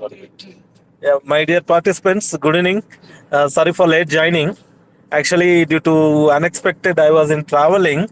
I could not attend for these 2 sessions, but luckily, I was there for the 3rd session. So I'd like to introduce Dr. Rehan Rajendra Deshmukh. He did his PhD Geotechnical Engineering from Sardar Vallabhai NIT Gujarat. His topic is field and numerical evaluation of geosynthesis, reinforced flexible payments. From Madhurshi College of Engineering, Nasik, and he's having vast experience. His expertise in softwares like Plaxis, Midas, GTX NX, Geo Studio, Ken Player, ITV, and like he is experienced in skilling towards laboratory like triaxial, cyclic triaxial, all related to soil, and he is actively involved in field testing also. Is having a vast experience. He worked for Bentley India Private Limited from March 2023 to till date. So he delivered Plaxis and he worked as assistant professor in civil engineering department, MGM College of Engineering, Navi Mumbai. He's a senior engineer. Is having so much experience to his count, and is having DST project also. So now I request uh,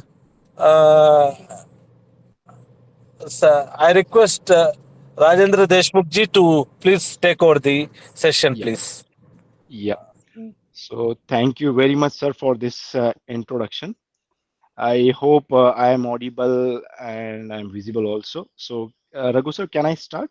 Yeah. I wanna brief. I wanna tell something about you to the audience. Okay. Yeah. Okay. Actually, I'm very happy to have this platform with Rohan. Moreover, he's my friend. We worked together at NIT. He is having the vast experience in geotechnical stream. He worked as Professor Shahidar expressed. He worked in Bentley. He has been working in Bentley now. Earlier, he worked in McAfee, and he dealt with many soil related problems. I hope we may enjoy this session with his vast experience in landsliding and geotechnical problems. Thank you, Rohan. Thank you for accepting our invitation. Sincerely, I'm asking apologies from my No, team. no. We trouble you a lot. Thank you very much. Okay, okay. So now we'll get start. I'm sharing my screen currently. Right now, I'm using my mobile hotspot. So to save the data, I'm going to off my camera. Okay, so please allow me. Okay, now I'm sharing my screen. Once it is visible, just let me know. I'm sharing my entire screen, and I hope my screen is now visible. Yeah, it's great. Okay, I'm just hiding this. Yeah. So, good evening to one and all. Myself, Rohan. So, currently, I'm working as a geotechnical solution engineer or consultant for the Bentley system since last 1.5 year. So, my role in Bentley system is, all of you know that Bentley is actually a software civil engineering software providing company. So, currently in Bentley, I'm managing the geotechnical product like Plaxis, one of the geotechnical finite element software. Along with that, I'm also managing the GeoStudio, one more geotechnical tool. Along with that, I'm managing the GINT, Open Ground, Leapfrog, and many other geotechnical and geological software here in India. So I'm taking care for the sales, business development, technical support, training, particularly for the Plaxis and GeoStudio for the country like India and some neighboring country like Bangladesh, Nepal, and the Sri Lanka. So today I'm going to talk on the topic assessment of rainfall induced slope failure, and we will try to analyze this aspect by using the numerical technique, particularly with the Plaxis 2D software. So this is a typical outline of my presentation. So in the beginning, I'll try to cover some fundamental aspects of slope, different modes of slope failures, okay, the reason behind the slope failures, and then slowly, I'll take you into the technical details of the numerical modeling, a numerical technique that are available to find out these factor of safety for the slopes, and then I'll take you in the how to simulate the rainfall, artificial rainfall inside the software like Plaxis, and how that rainfall actually affect the factor of safety of our critical slope, natural slope, whatever it is. Okay, that I'll show you at the last part of my presentation. And if time permit, I'll quickly take you through the actual Plaxis software, how we can model what the input parameters are needed, and what the different types of analysis that we are using, and the lastly the very important, that is the outcome, how to see the factor of safety, how the saturation get increase inside the soil with the rainfall. So that part I'll try to show at the last. So all we know, these slopes are typically categorized into the two types. One is the natural, and the second one is the artificial or the man-made slopes.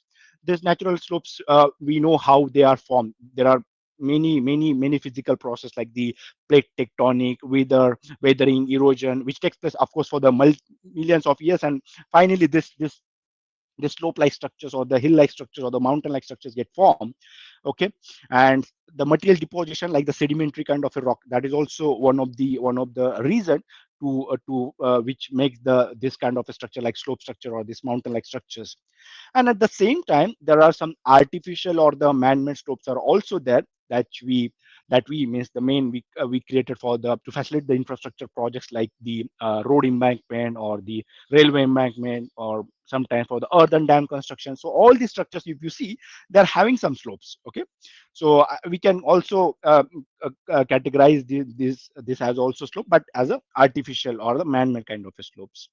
Okay, So the stability of this slope is a critical importance in geotechnical, not just in geotechnical, but in the civil engineering domain. When we call the slope movement is happening when there is some when your slope start moving in the downward direction, we sometimes we call that thing as a landslide. That can lead to the several infrastructure damages. Sometimes it may lead to the casualties. Okay, uh, many of us know that recently in the monsoon season in the Kerala, a huge landslide happened and almost hundreds of people get died in that one. So because of that reason, there is very important to find out to investigate the stability of our natural slopes or artificial slopes in some cases. So on which factors this stability of slopes or the soil basically depends. So of course, very first is the gravitational force, means the self weight of that soil or the rock material. That is the one thing. And sometimes the additional loads which are acting on our slopes. So some building loads or some other loads which are acting at the top of our slopes in some of the cases, and some scenario like earthquake that also responsible to initiate the dynamic loadings in the our sloping structure. So our slope must be withstand against all these forces, gravitational force, dynamics, and some dead loads coming or the live loads coming on the top or at the bottom of our slopes. Here I'm trying to show you the different reasons or the causes who makes our slope unstable. So very first and the very common is the increased unit weight of the soil because of the weighting or because of the saturation. So pore water pressure comes into the picture, and then the slope may becomes unstable. The second is the some added external loads at the top of our uh, uh, slopes that also can be one of the reason. For example, this is my slope, and suppose we are constructing some building like structure at the top of this. So this the load coming on the top of your slopes, okay, and that can be responsible for making the our slope fell like in this fashion, right? So all we know this, okay. And there are a few other reasons like uh, sometimes we are making the slopes quite steep for because by doing some excavation for the road construction and for other purposes, and the natural process like erosion is also responsible for making the slope unstable. And then the shock loads, the vibrations and earthquake, increase in moisture contained, and in some areas like in the Himalayan region or in the colder region, the freezing and thawing action is also responsible for making the slope unstable or to make the slope failure. Okay. So these are the few reasons I have just summarized. So of course there are many other reasons are also there, but these are the few more predominant, I can say, the reason who makes our slope unstable. Now I'm trying to show you the typical modes of slope failure. So there is one scientist name is Vons. So in the year 1978, he classified the slope failures in typically into the 5 types. So the first type of failure, according to the Vons, is faults. Okay, so what is the fault? So in this fault, what happens? The rock particle, you can see this rock blocks, they simply get detached from the parent rock and they comes on the downward direction. So this figure 1b represent the actual failure, fall failure, which happens in the Spain. Okay, and the second mode of failure, according to the Wands, is the topples. Okay, so in this case, you can see in this figure 2a, the rock material get detached from the parent rock. Okay, and this rock material, they are coming in the downward direction. But while coming in the downward direction, along with the translational, this rock block, they also experience some rotational moment. Okay, so if you compare between the faults and the topples, then you come to know that in the faults there is also rock blocks comes in the downward direction, but in the translational manner, simply comes in the downward direction. And in the case of topples, they are also coming in the downward direction, but along with the translational movement, this rock blocks, they also experience the rotational movement. So that is the basic difference between the faults and the topples kind of failure. So in the figure 2b, you can see the topple kind of failure occur in the Colorado, USA. Okay, and there are a few third kind of a failure is a slide. Okay, which mainly happens inside the soil when the shear strength of the soil is of course lower than the shear load that get applied on the soil masses. Okay, and again, this slide failure we categorize into two types. So this is the first figure. You can see this is the you can see the soil mass, they are simply comes down in the downward direction, and if you see the failure zone, it is completely it is somewhat rotational in nature. Okay, so we call this failure, this kind of a slide failure, as a rotational slide. And along with that, you can see in this figure, there is also the soil movement in the downward direction. But if you see the failure zone, failure plane, it's a translation, or we can say this simply linear in fashion. Okay, so these are the two types of slide failure. One is a rotational slide, and the second one is a translational slide. And it happens, this kind of a failure happens mainly because of the shear strength losses, or we can say the shear strength of the soil is lower than the applied shear loads. Okay, so there are many reasons why the shear strength get minimized, or why it get reduced. So one of the reason is the water or the saturation. So that makes the slow that loosen the shear strength, and this kind of a failure happen. And if you wanted to see the actual rotational failure, so in the figure 4, you can see this is the rotational landslide, which happens in the England in the year 1993. And the example of the translational landslide, you can see in the figure 5b in the bottom side. Uh, this is the translational landslide, which happens in the Japan in the year 2016. And the reason, of course, is the seismic activity. All of you know that Japan is an earthquake prone area. Along with that, the different another two modes of failure is the lateral spread. Okay, so lateral spread is mainly because of the liquefaction phenomena, and you can see the example of this lateral spread. Hello, there is someone on. Can you please unmute yourself? Hello, there is some noise actually.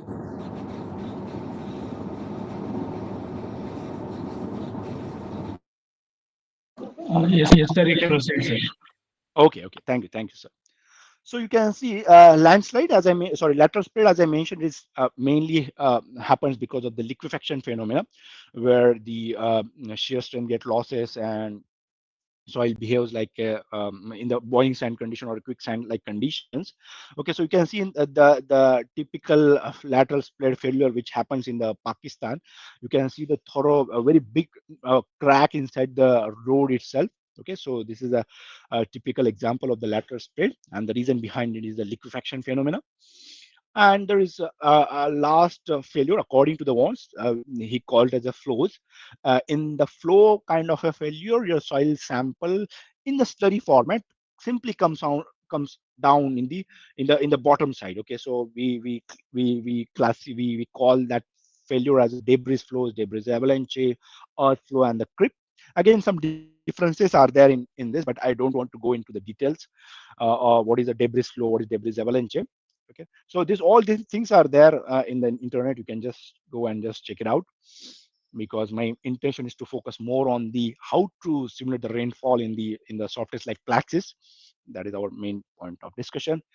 So now before going into the technical aspects of the this factor of safety calculation, rainfall simulation, I just wanted to highlight the landslide which were happening in our country. Okay, so which gives you why which gives you why we need to understand this topic in detail. Okay, so of course, this landslide is not at all new thing for our country. Okay, so this is the news cutout from the year 2022, where you can see the title is Kerala saw maximum landslide in the 7 years.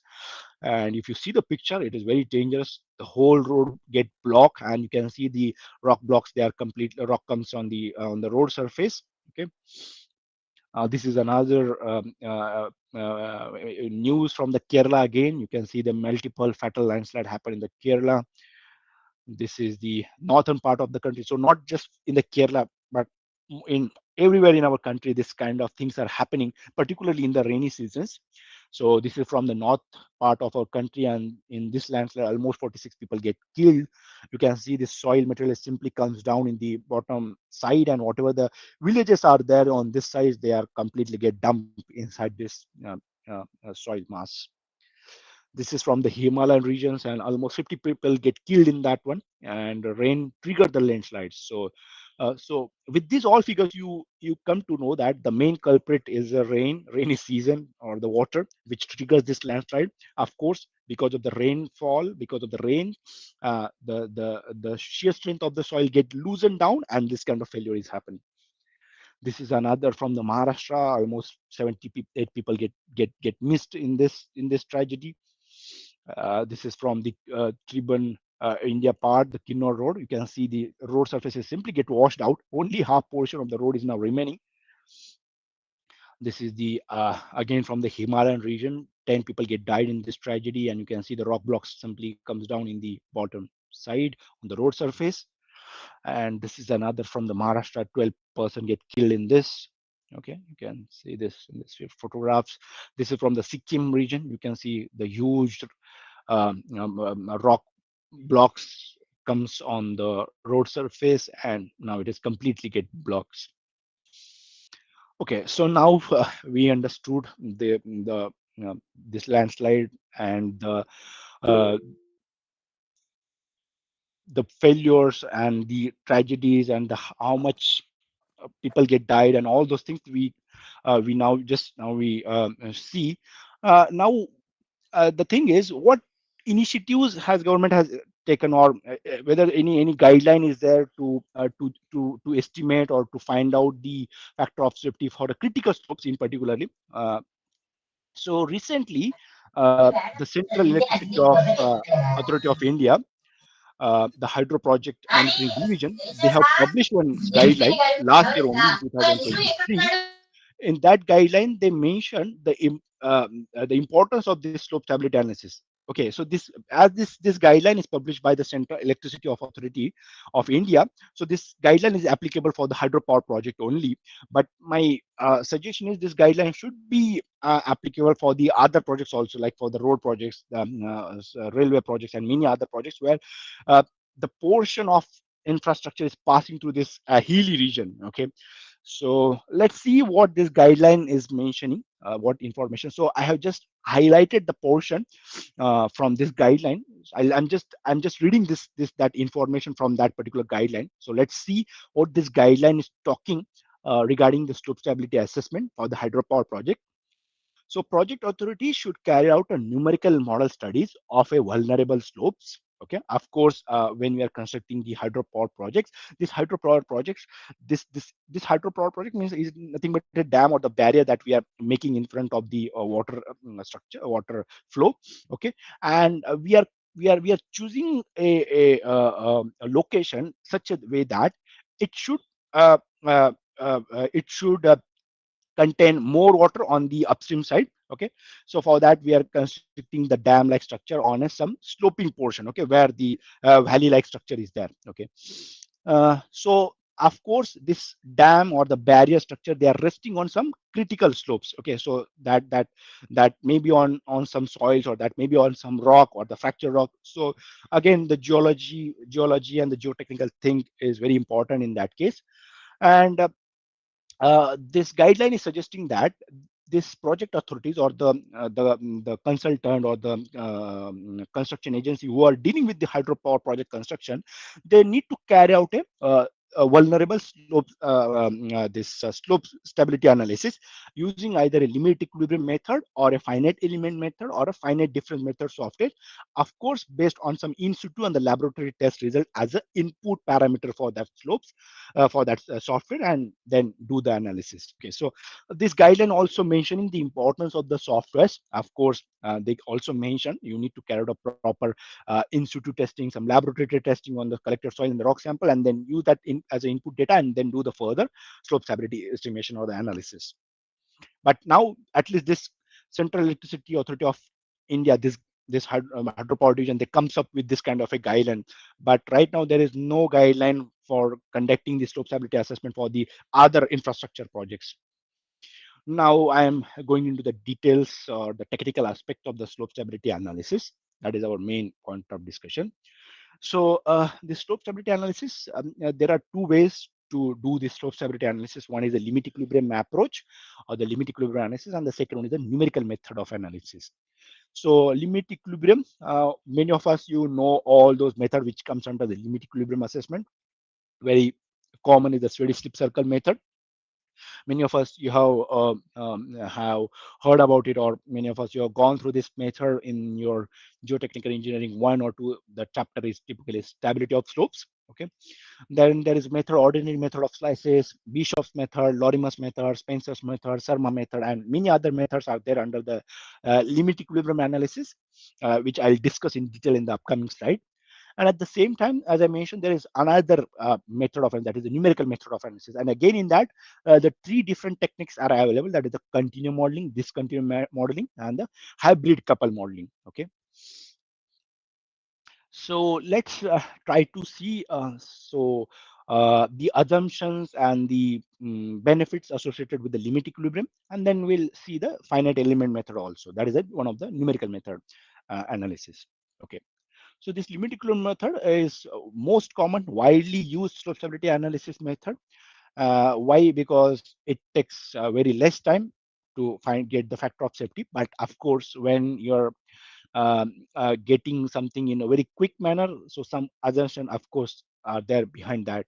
So limit equilibrium analysis is also not the in that case also some assumptions are there. So assumption is like that the slope is on the verge of failure and that the forces acting on the potential failure surfaces are in equilibrium condition. So what is this assumption basically? So I'll try to explain with some simple figure. Okay, so this is my critical slope, for example, and I wanted to find out the factor of safety. So the failure may be like this. Okay, circular in nature. Right now, I'm assuming. So whatever the forces that are acting on this, so of course the forces like the self weight of this failure zone, and the other forces is like the shear strength of the soil, which trying to resist this slope failure. Okay, and the weight component of this particular soil mass trying to move down the soil in the downward direction, or this portion of the soil. Okay, so what this limit equilibrium analysis is assuming, so it is assuming that these forces, the shear strength forces, the forces acting in the bottom direction, they are all in equilibrium condition.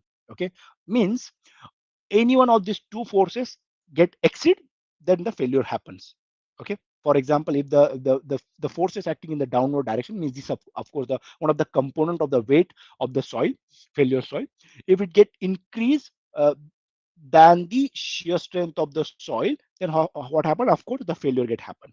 Okay, this limit equilibrium analysis is assuming that these 2 forces, resisting and the overturning forces, they are in equilibrium condition. But in reality, in actual condition, this cannot be the condition as well in all the scenario. But this limit equilibrium analysis assuming that. Okay.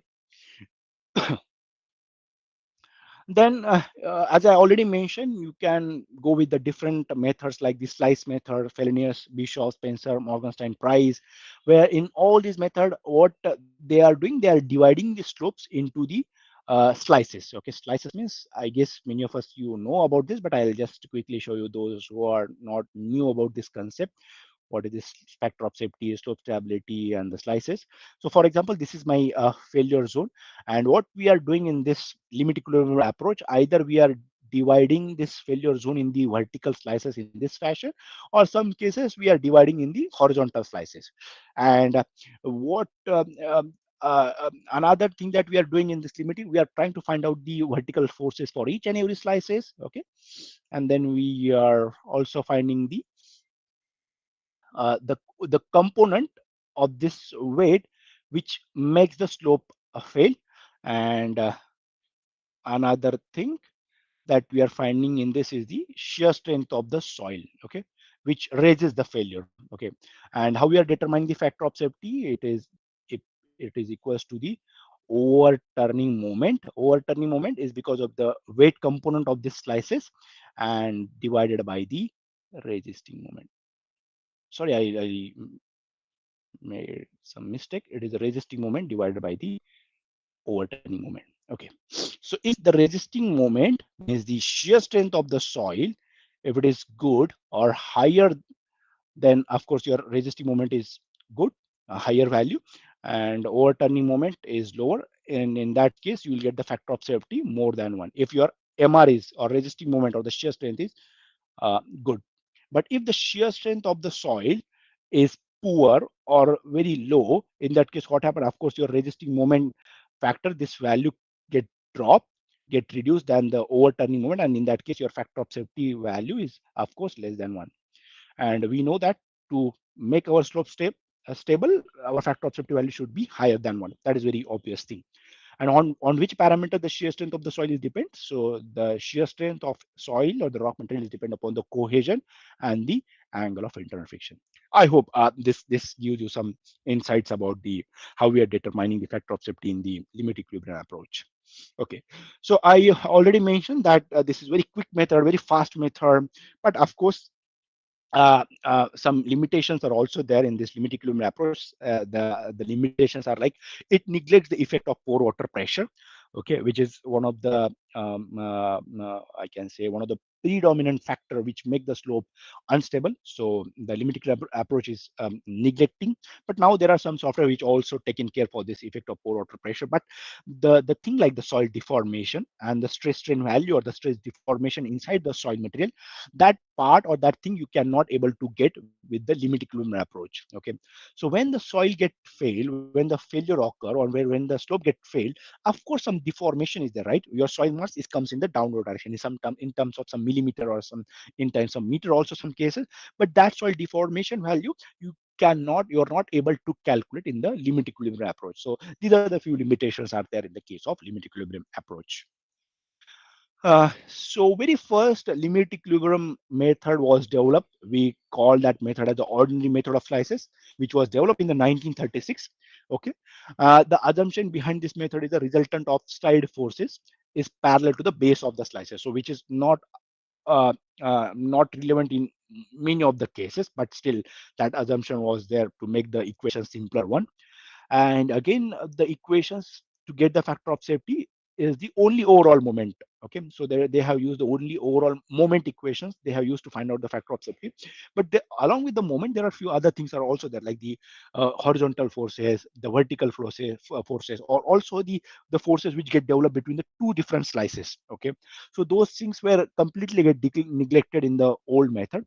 And another thing is uh, the failure which occur is the circular in nature only. Okay, like this. So this is a slope and the failure is always circular. That is another assumption. The slip surface or the failure surface is circular only. That is another assumption in the older method. Okay, now later on in the Bishop, the scientist Bishop, he come up with a new equation in the 1955. And along with the overall movement, he also considered the vertical forces, but the slip surface is again the circular. That is another assumption which remains same in the Bishop method. Again in the Janboon, again in the again in the next year in the 1956, he considered the many different things like the overall moment, vertical forces, horizontal forces, and also the slice moment. And the good thing is he considered the shape of the failure surfaces of any shape. Okay, so the shape may be sometimes the linear in fashion or something like this in fashion. Okay, so that is the beauty. Right now still in the real practices, people are using the Janboon's method in for determining the factor of safety for the slope stability assessment, because of the equation and the flexibility that we have in the Janboon's method. And just a second. Yeah, and now after that, many other methods comes into the picture: Morgenstern, Price, Spencer's, and many other. So these are the few methods which people are commonly using and the assumption behind it. Anyways, I'm not going into detail of this. Later on, I'll share this slide. You can go through this, the assumptions for the different limit equilibrium methods. Now coming towards the finite element analysis. So this is a more advanced and sophisticated slope stability analysis method. Okay, and this method is based on the equations of equilibrium, or I can say the constitutive laws of soil material. Like a very famous constitutive law that we are using is the Mohr-Coulomb failure criterion. Okay, in short, we call it as a MC. So that Mohr-Coulomb failure criterion we are using in this finite element approach to find out the factor of safety. Here we are not dividing our slopes into the vertical slices or horizontal slices. We are not doing this. We are using these equations or the constitutive law. And flexibility that you get in the finite element analysis is that you can do with the plane strain modeling, axisymmetric. Also, you can go with the 3D, three-dimensional modeling inside the in the finite element approach. You can go with any slope geometry. You can put any boundary condition, earthquake boundary, dynamic boundary, any boundary conditions you can apply to your model, and you can go for the slope stability assessment.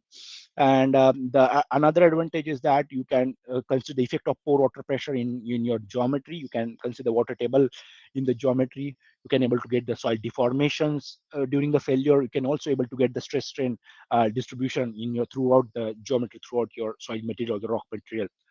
Another advantages is that you can simulate the stages of loading and the unloading. You can simulate the construction stage sequencing.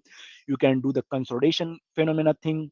And of course, while doing all those things, loading, unloading, stage-wise analysis, effect of pore water pressure, stress strain analysis, for doing all these things, you need to have a proper input data. You must have the good computational time with you, and of course, the very important is the expertise to understand, to judge the output that you get.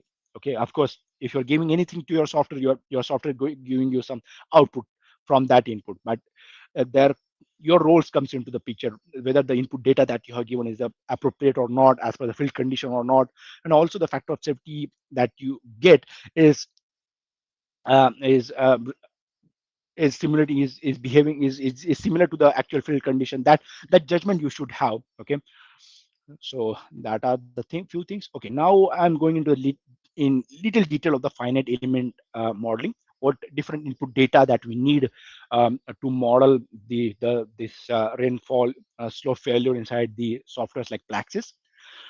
So very first thing is that is the detailed engineering description of the soil stratigraphy. Okay, so you must know the stratification of your soils. Okay, suppose this is my slopy portion. Okay, so what kind of a soil is there at top, what is there at the second layer, what kind of a soil is there in the second, third layer, like that. You should have the soil stratigraphy. In short, the borehole data you should have. Okay, along with that, you should know the groundwater region. Okay, means at what location the water table is lying. Suppose in my case, the water table is lying somewhere here. Okay, so that data you should have from top level, at what location the groundwater table is there. So that data also you need to have. Then the another very important is the rainfall data. So how much rainfall is occurring in that region. You can take that data from the local IMD department, meteorological department. Okay, because that data we need to have how much rainfall is occurring on that area. So that rainfall or infiltration data we need to have. Then the saturated permeability, the permeability value for your soil and the rock material, that is another important thing. And then the SWRCC or the SWCC. So this is nothing but the soil water retention curve, or I can say the soil water characteristics curve. Okay, so you can see the soil water retention curve in this figure. Okay, so this theta is nothing but the water content. This psi is nothing but a suction. Okay, and this is nothing but the soil water retention curve or the soil water characteristics curve. And this is this SWCC or SWRC is required when the flow is occurring through a unsaturated zone. Okay, so that I'll cover what is that in the upcoming slide. So this is this blue color represent the sandy kind of a soil water retention curve for the sandy kind of a soil. This red color is for the silty soil, then the green is for the clay kind of a soil, and the violet is for the pit soil. So we need to have this data, the soil water retention curve or the soil water characteristic curve for your soil. Okay, then only you can model the flow through the unsaturated zone. Okay, okay, now coming towards the flow model. Okay, so flow parameter. So this flow through a soil. Okay, suppose this is my slope and this carries some soil. Okay, so the flow, which is when the rainfall is occurring, okay, the water start infiltrating inside the soil, and this water start moving in the downward direction. Okay, of course, So to model this water flow through the soil, we need to have some data like, okay, so when we are modeling the, of course, again, there are two situations. One is the flow through a saturated zone, and the second one is the unsaturated zone. Okay, so how we are um, taking care of all these two different aspects, because some saturated flow through saturated, that we can understood, but how we are modeling this flow of water through an unsaturated soil inside the tool, inside the software like Praxis. Okay, so for steady state groundwater flow means the flow through a saturated zone, we need to have the permeability value for your soil, the K value. Okay, but when the flow is passing through the partially saturated soil, as I already mentioned, for in that case, we need to have the soil water retention curve or the soil water characteristics curve. Why we need this? So we need this because to model the flow through the partially saturated soil, we are using a very famous equation. We call that as a Van Guchten function, okay, which we are using to model our flow of water through a partially saturated soil. Okay, so let's see what this equation is saying. Okay, so this is the flow, this represent the flow through a partially saturated or unsaturated zone. Okay, and in this is nothing but the residual water content. SSAT is nothing but the saturated water content. This GA, GN, and GC are nothing but a curve fitting parameters, and this psi is nothing but the suction parameters. Okay, so this equation helps us to model the flow through a unsaturated zone of soil.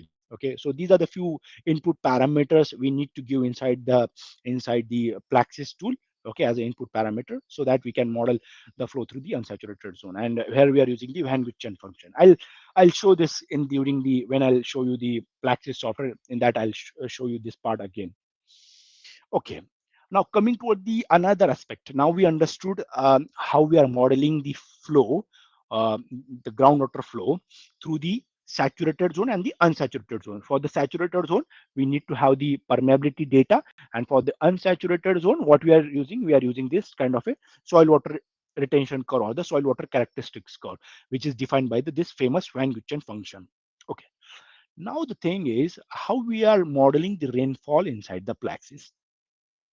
So very first, the analysis type that we are using in the Praxis is the fully coupled flow deformation analysis. So what is this fully coupled flow deformation analysis? That I'll quickly explain. Okay, so this is my slope again. And what we are doing, we are simulating the rainfall. Okay, suppose the rainfall is occurring some on the top of my this sloping portion, and this rainfall, this water start infiltrating inside the soil, and slowly this water start moving in the downward direction. Okay, so inside the Praxis, what we are doing, we are using the analysis condition like a fully coupled flow deformation. Okay, so we are considering the two phenomena. We are simulating the flow through the soil, and along with that, Praxis or the software also calculate, because of this flow, how much deformation is occurring in my slope or in my soil. Okay, so that kind of analysis we call as a fully coupled flow deformation analysis. Okay, why we are determining the deformation? Because of the flow, because of the saturation, how much deformation is there, that we need to understand, and based on that deformation, we can able to find out the factor of safety for our slopes. And that is our main point of interest, that is the main point of discussion. Okay, so that's why we are using this type of analysis, that is a fully coupled flow deformation analysis. Okay, and this analysis is taken care the two different aspects is that like it considers the flow through the saturated zone and the flow through the unsaturated zone. So the good thing, this fully coupled flow deformation analysis in the Praxis considers both the phenomena, that is the flow through the saturated zone and the flow through the unsaturated zone, which is the real life conditions. So in some cases your soil is fully saturated, in some cases it's partially saturated, or in some cases it's a fully dry. So to consider all these aspects, Praxis consider this thing inside the analysis. Okay, it account the unsaturated behavior section in the unsaturated zone above the phreatic level is also taken care, and that's why ignore section option is not available in the case of fully coupled flow deformation analysis. Okay, so this fully coupled flow deformation analysis is, of course, it's a time dependent analysis. You need to give how much time that you're considering in your analysis. Okay, for example, the rainfall is occurring for 1 hour also, it occurring for the 2 hour also, 24 hour also, 124, whatever. Okay, so we need to give the some time frame for how long you're considering this flow coupled flow deformation analysis, for 1 hour, 1 minute, 2 hour, whatever time, but that time you need to give. Okay, so it's basically this fully coupled flow deformation analysis, that time dependent analysis. And of course, along with this, you need to give the rainfall intensity data. Okay, now I'm coming to that point only. So again, in the Plaxis, there are two ways to simulate to model the rainfall inside the Plaxis. The method one, in that you simply need to give the this Q value, or I can say the infiltration value, in terms of like a meter per day or per hour, or whatever the data that you have, the rainfall intensity data, basically that data you need to give it over here. And along with that, you need to give the two additional parameters like the psi minimum and the psi max.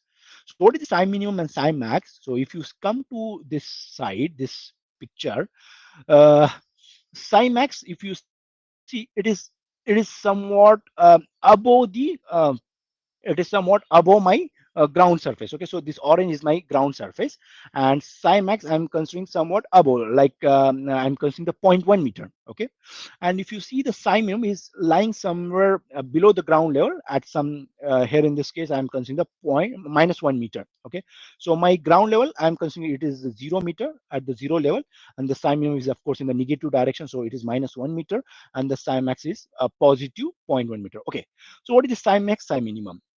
So in Plaxis or in this software, we need to assign some boundary conditions for the rainfall. What is that boundary condition?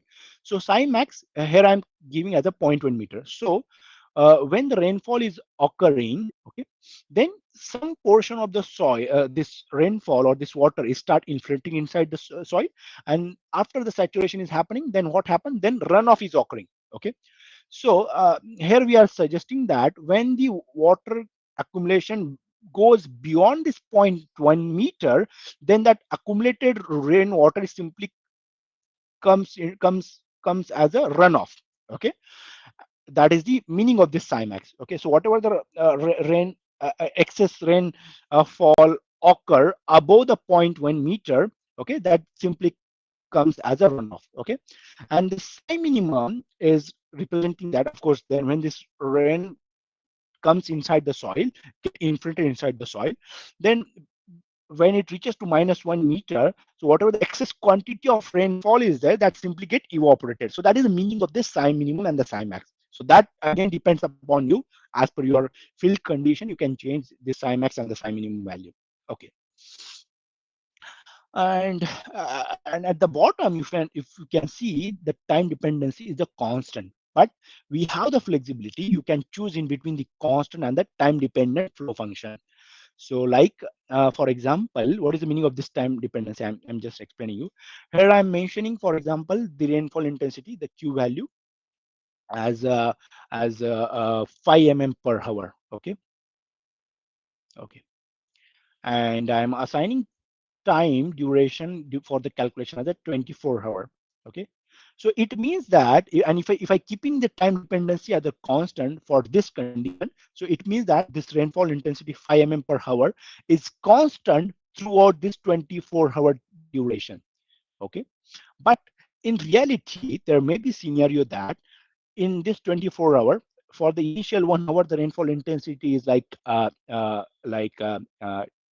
per hour, and again it get drops in the next hour. Again, in the next hour, it increases to 10 per hour. Again it drops.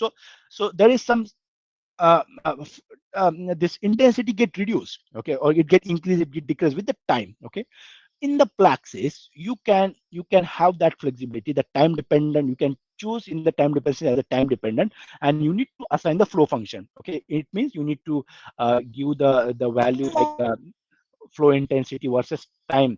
that data you need to give in the Excel sheet or in the notepad kind of a format.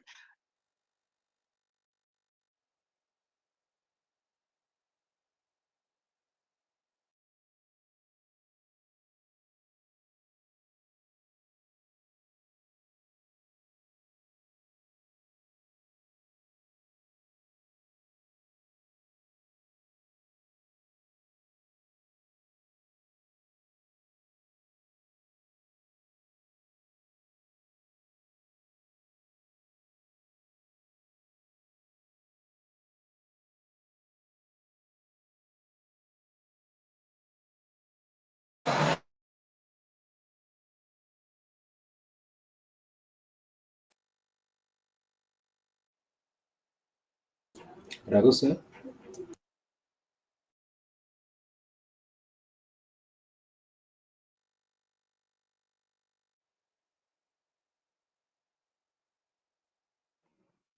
Dear participants, please wait for a while. We are contacting the resource. Sure, sir. Sure.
Hello,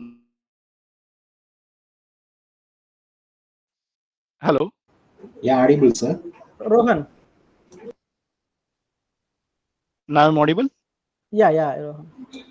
Sorry, my data get lost. Sorry, and now I connected through another network. Can you just let somebody please let me know where I missed or where I'm get disconnected so that I can resume from that slide.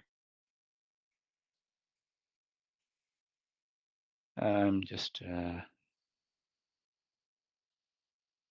a second.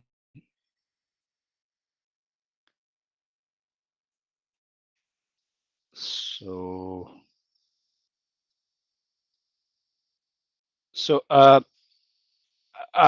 are you aware? I have already explained this modeling of rainfall. So is there any need to explain this slide again? Can someone please unmute and let me know? Uh, yes, we have understood, sir. You can continue. Okay, thank you. Okay, so the last part is the slope stability assessment. Okay, till now we understood the input parameter that required the Van Gogh function, the flow through saturated zone, unsaturated zone, flow fully coupled flow deformation analysis, then how to model the rainfall inside the plaxis, the input parameter that required psi minimum, psi max role, the time dependency of the rainfall intensity, and all those things. But the problem still remain how to get the factor of safety values, okay, with rainfall intensity, with change in rainfall. Of course, when the rainfall is there, with time, with rainfall, the factor of safety start reducing for our slopes. Okay, how the Plaxis or this finite element tool is taking care or determining the slope stability or this factor of safety. Okay, so in the finite element we are using this method phi psi reduction. In some of the book we call in they have mentioned this method as a strength reduction method. Okay, or in short the SRM. Okay, so what we are doing in this method, how we are determining the factor of safety in the finite element method in the Plaxis software. So this is my slope, which is just imagine that this is made up with some soil, which having the cohesion value as a 25 kpm. Okay. So what we are doing, we are start reducing the strength of the soil, and along with that we are introducing one force in the geometry such that at some time, at some load increment and some with some reduced C value, the failure get occur like in this fashion. Okay, so we keep on increasing this load to make the slow failure, and at the same time we keep on reducing this C value. Okay, we are increasing the load and we are keep on reducing the C value, the shear strength of the soil. Okay, at one point, at one load and what at one reduced C value, there is we observe that the failure is occur like this fashion. Okay, and that reduced C value we use as to get the to calculate the factor of safety. So factor of safety in this case is simply equals to the available soil strain, the actual, the natural, the original soil strain, which in our case is, for example, 25 kPa. And we found that when the C value is reduced to, for example, 13 kPa, then the failure is occur. Okay, so the reduced say in your case is 13. So just take the ratio 25 by 13. So that is the factor of safety in this scenario. So this is the equation we are using in the finite element tool, or the fact in this in the Plaxis tool. Okay, so this can be C. Okay, or in some cases that can be the angle of internal friction. Okay, and in the Plaxis, that factor of safety is represented by this symbol summation of MSF. So this summation of MSF is nothing but the factor of safety in short. Okay. Okay, and another interesting tool thing is I need to highlight over here. This strength reduction method or this 5-side reduction method is only applicable when you're modeling your soil or the rock as a Moore-Coulomb failure criterion. Okay, there are many different constitutive laws are there, like jointed rock model, hook brown material model, Moore-Coulomb, hardening soil. There are many material models, many constitutive material models are there in the finite element, but this strength reduction, 5-side reduction method is only applicable when you are modeling your soil and the rock as a Moore-Coulomb failure criterion only. Okay, I'm skipping this part. I'll cover during the demonstration. Okay, so I'm just summarizing the advantages that we get with the finite element. So the first is the no assumption is need to be made, like the shape of the failure or the location of the failure surface. If you remember, if you recall, in the limit equilibrium approach, like there are different limit equilibrium approach, like ordinary method of slices, Bishop method, Felonius method. Many methods are there, and in all those methods, there are assumptions like the failure surface is circular in nature, linear in nature. But in the finite element approach, such assumption is not there. Okay, and the failure occurs naturally through the zone within the soil massage at which the shear strength is unable to sustain the applied shear loaded shear stress. So the failure pattern can be a random shape, it can be a circular shape, it can be a translation, any shape. Just only thing is that passing through the soil of where the shear strength of the soil is the lower than the applied shear stresses. Okay, another assumption, another advantage is that there is no concept of slices in the finite element approach, so there is no need for the assumptions about the slice slide forces. So that is another advantages. FM preserve the global equilibrium until failure is reached. If realistic soil compressibility data is available with you, you can able to get the extra output like the deformation at the working stress level, and FPM is able to mount the progressive failure up to an inclining, including the overall shear failure. So these are the few advantages are there in the finite element approach. But of course, some limitations are also there. Of course, no method is perfect. So let's try to see what limitations are there in the case of finite element method. So finite element use the 5-side reduction method. Okay, 5-side reduction method, or we also call that method as the strength reduction method. Okay, at some scenario, this finite element tool is lacking. Okay, so what those scenario, okay, that I'll try to explain with this figure. Okay, so just first of all concentrate on this side. This is an earthen dam. Okay, so the upstream sorry uh, so the water level is somewhat like this. on the upstream phase. This is my upstream side, and this is my downstream side.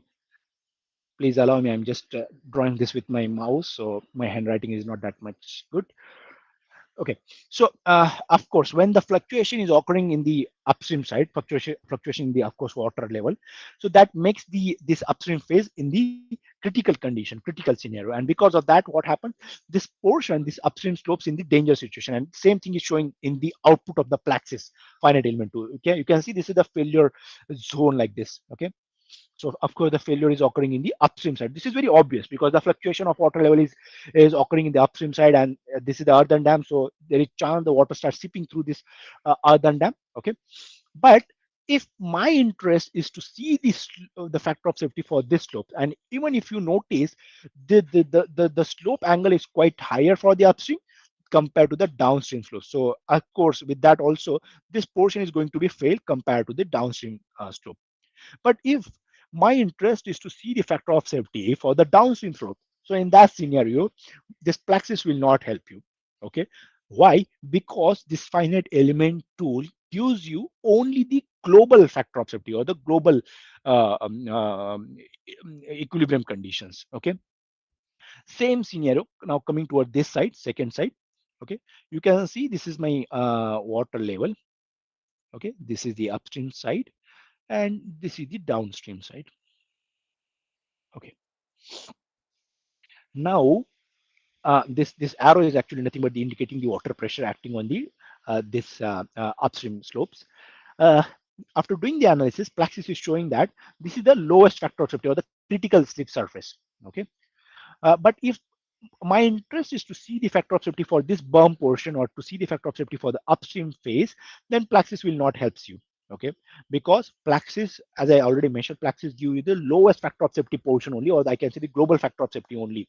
Okay, so in this geometry, in this overall geometry, this is the critical position where the factor of safety is lower than this low portion and this low portion. So Plaxis gives only this factor of safety for this scenario. It will not give the factor of safety for this portion and the upstream slope portion. So in this case, my suggestion is you can go with the limit equilibrium approach where you have a flexibility. You can choose in between, and you can have the flexibility where you wanted to find out the factor of safety. You can choose that geometry and you can get the factor of safety for your desired location. So this is the limitation of the finite element tool, or I can say the factor of safety in the case of Plaxis. Okay, now I'll go into the in the software Plaxis. Just a second. Okay. Can somebody please let me know my screen is visible and I am audible perfectly? Yes, sir. Yeah, thank you. Because I'm just confirming myself because I'm connecting through hotspot. So maybe sometimes I may get disconnected. Okay, so it's good that I am audible to everyone. Okay, so this is the typical graphical user interface for the Plaxis 2D software. There are 5 different steps which we need to follow. First phase is the soil phase, where we need to model the soil or the rock material, whatever we have in our borehole or in our borelog. In the structure tab, you can model the structures like pile, raft, soil nails, geosynthetic structures, buildings, whatever, or loads, line loads, prescribed displacement, whatever the structural thing that you need to do, that you can do in the second phase. Third phase is the mesh creation. Of course, this is the finite element tool, so you need to create a mesh. Again, we have a lot of flexibility in the mesh generation that I will show in the upcoming time. And second last thing is the flow condition, where you can adjust the water table in your geometry as per the bore log report. And the last one is the stage wise construction analysis. Okay, so I have already created this geometry. Okay, I'm not going into the detail how I have created the geometry, but if you wanted to create this kind of a geometry, there are few options are available. I'll quickly show you that options. Either you can just go into the structure. There is one option, line element. In that, you can see the create a line element is there. With that, you can model this kind of a geometry. That is the first option. Second option is that create a soil polygon. You can use this soil polygon options, but make sure that you have the coordinate for X and Y coordinate for your polygon, and with that you can able to create the geometry. And the third option is that to create this kind of a geometry is there is an option import geometry at the bottom. You can see this option import geometry is there, and this Plaxis supports different file like .dx. If you have the AutoCAD file with you for your geometry for your slope, if you have the cross section with you, that AutoCAD file, that .dx file, you can simply import that, and with that you can reduce the time for the creating the geometry. Plaxis also support the other format like .csv, .go, .sti, and many other, so that directly you can import, and you just need to assign the soil material to your geometry. So all these three options are available with you. You can go with the create a line option, create a soil polygon option, or you can simply import the geometry inside the Plaxis. Okay, now I'm again coming back to the soil material, and in that I'll show you the two soil materials which I have considered in this simple problem. I'm keeping my problem a little simpler. I'm just taking the two soils and this much of angle. Okay, I'll quickly show you the properties that I have taken for one of the soil. I'm just giving the name as the upper layer and the lower layer. I'll quickly show you the for upper layer what the parameters that we need in the analysis. So identification purpose, I'm just giving the name as an upper layer. In your case, you can give the name as a clay, silt, sand, gravel, any name. Okay, it is just for the identification. You can just give the name as a layer one also. This is just for the identification purpose.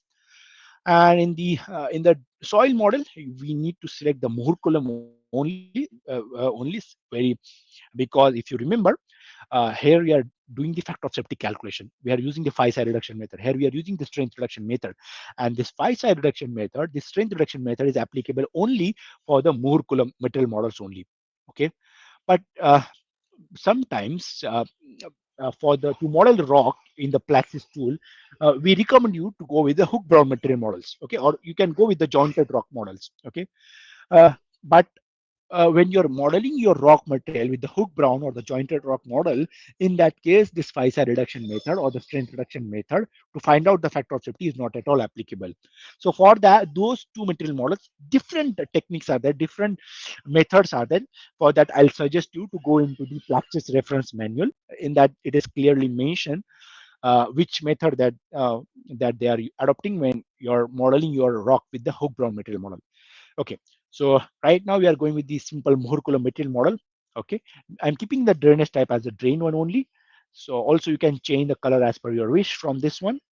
And the unit weight you need to give as unsaturated and saturated for your soil material. I'm just considering 18 and 19 kilonewton per meter cube.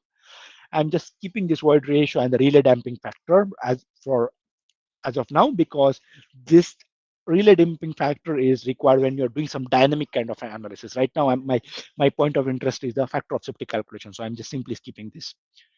Now in the mechanical tab, the input parameters is like the modulus of elasticity you need to give. So E dash reference is nothing but the modulus of elasticity in terms of the kPa, Newton per meter cube, meter square. Right now I'm assuming 25,000 kPa as a E value for my upper layer.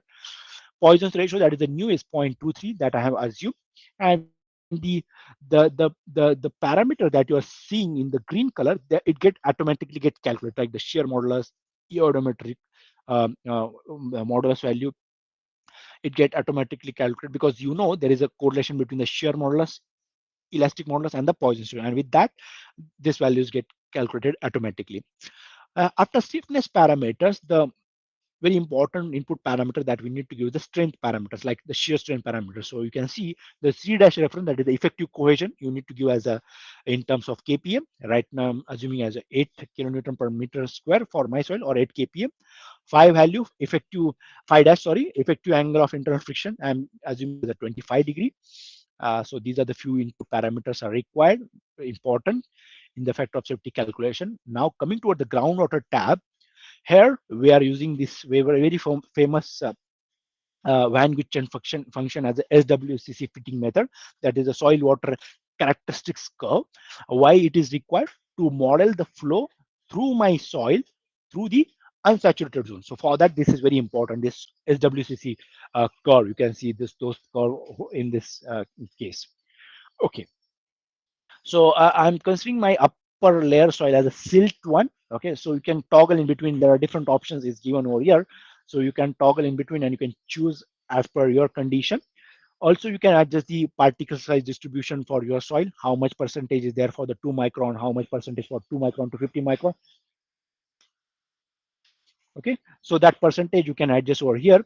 And for flow permeability value, you can use the by default permeability value, the kx and ky meter per hour, and you can also put the values as per your laboratory data. If you have the laboratory data with you, permeability data for your soil, you can just put that values over here. Just untick this box and put the values for your soil. Okay, so these are the few things are required. I'm just keeping this thermal and interface values because they are not having that much of importance for this factor of safety problem. Okay, similarly, I have also modeled the lower layer. Okay. So the soil property is now assigned to both the layers. The geometry is now also created. Okay. And in the third phase, the mesh you need to create. So if you go into the mesh mode, there is one option, generate mesh. Okay. And in that you get the flexibility. You can choose in between very coarse to very fine mesh. So right now for this problem, I'm keeping the coarseness as a medium mesh option. Okay, but it is totally depends upon the practitioners, or it is totally depends upon you which mesh size you want. So of course, when you go with the very coarse, the answer is quite approximate in nature, and when you go with the very fine mesh, you are more closer toward the real life scenario. But of course, when you are choosing the very fine mesh, the element size, element numbers are more, and the more computational times are required. Very obvious thing. Okay. And then in the flow condition, the second last step, you can see by default, I am keeping the water level somewhere here. Okay. And that is this, which is the actual condition. But if you wanted to model the water somewhere here, you can use this option, create a water level, and you can mark the water level simply at any location as per your borehole data or the bore log report. Okay. So right now I'm keeping the water level at 2 meter from the bottom side. Okay. And now the stage construction, the different phases I have simulated over here. So very first is the initial phase. This is the initial natural condition of the slopes. Okay. This is the geometry, 2 layers of soil, and the water level is somewhere here. Okay. And after that, I have added one phase, which is the factor of safety phase. Okay. I'll just quickly show you the in detail what is this initial phase and what is this factor of safety phase. Okay. So in the initial phase, I have the calculation type that I have used is the gravity loading.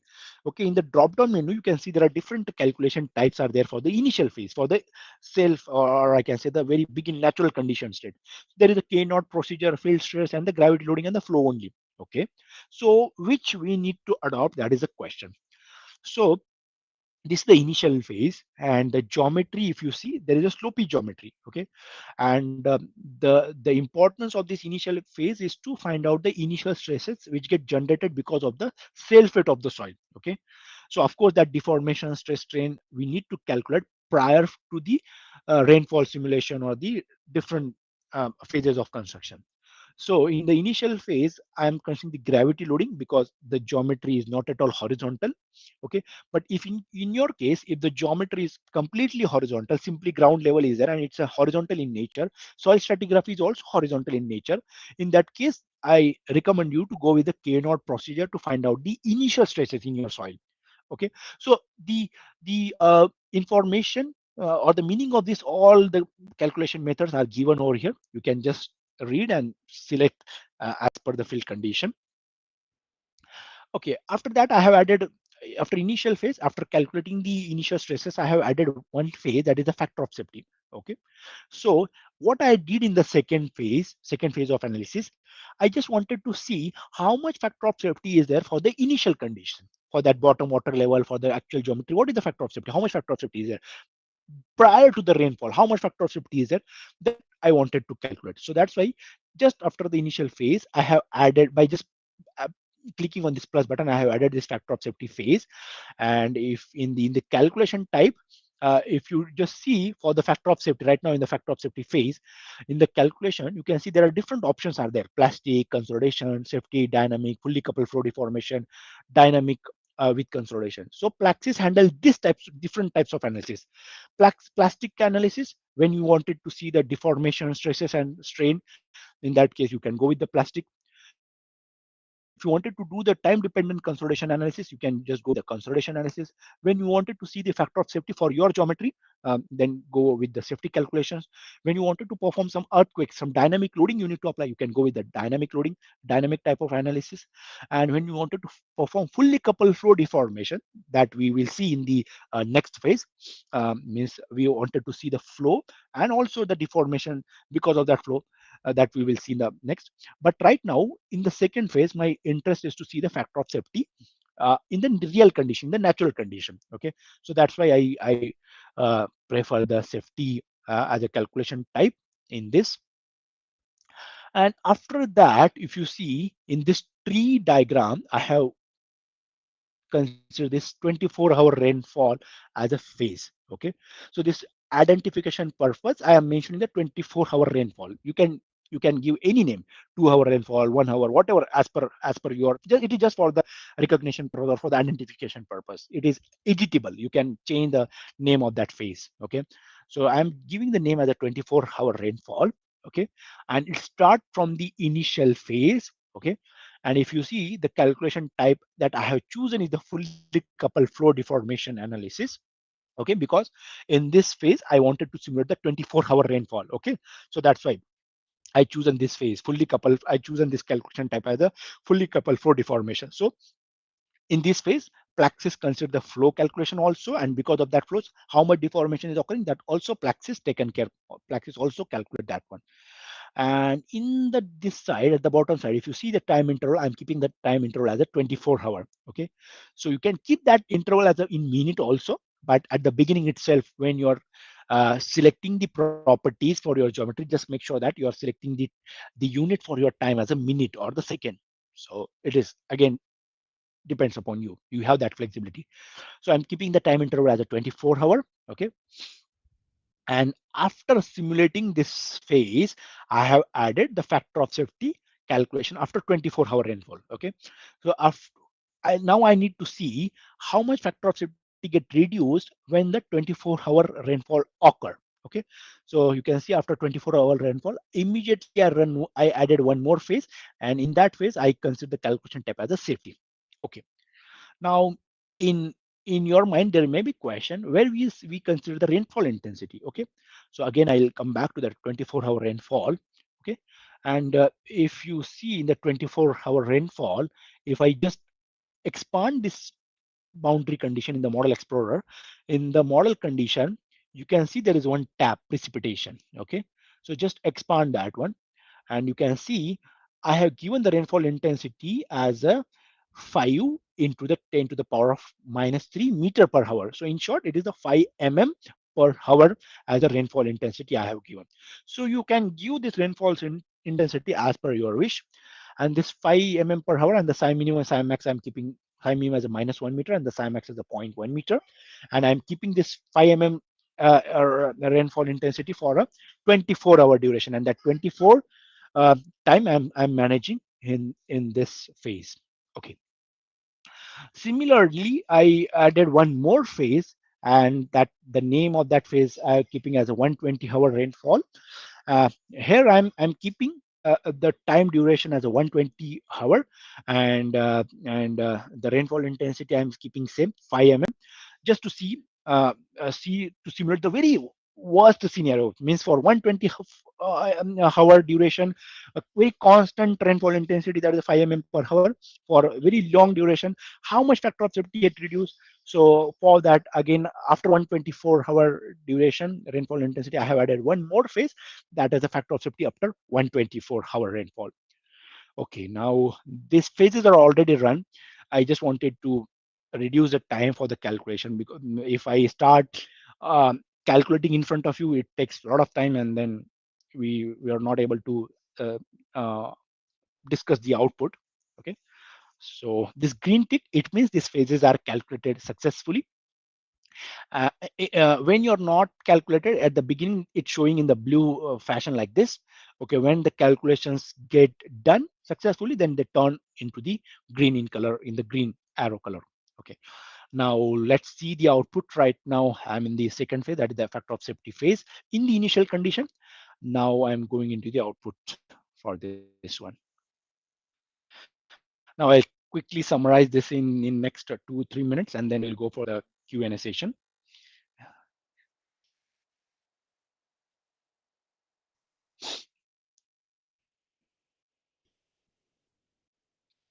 It asking me the permission. Just a second. I hope I'm audible to everyone. Can someone please unmute and let me know? Yes, sir. Yeah. Thank you for the confirmation.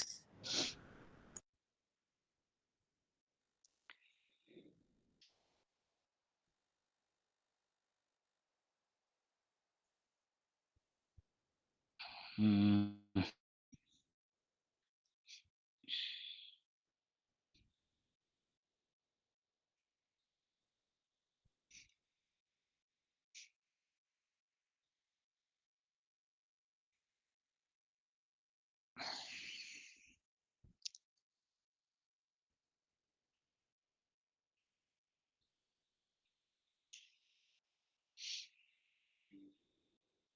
Yeah, finally it opened.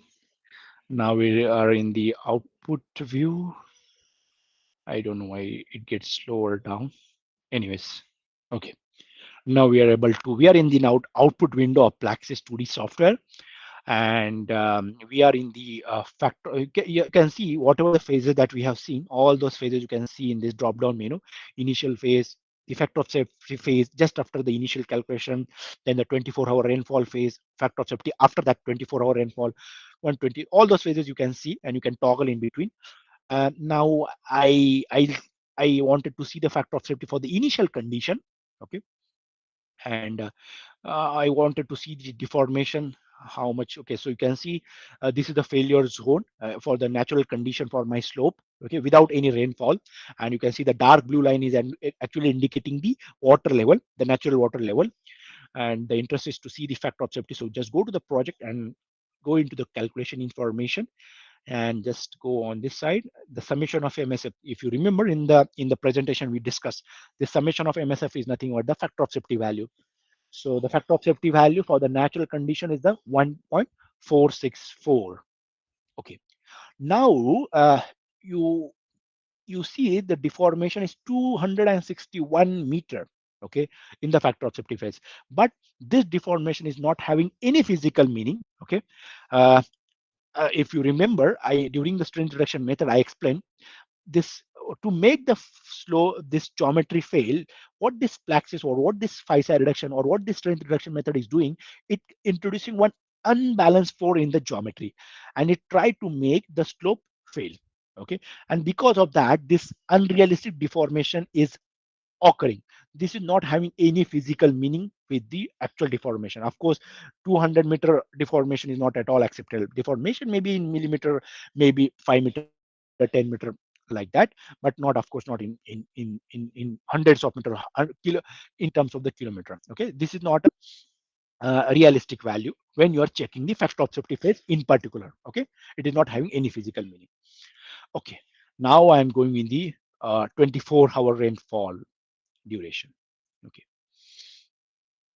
Okay, so you can see because of the rainfall, this is the I'll show you the total displacement. Okay, so the deformation is because of the rainfall. 24-hour rainfall is 1.72 mm. Okay, and if I wanted to show you the saturation,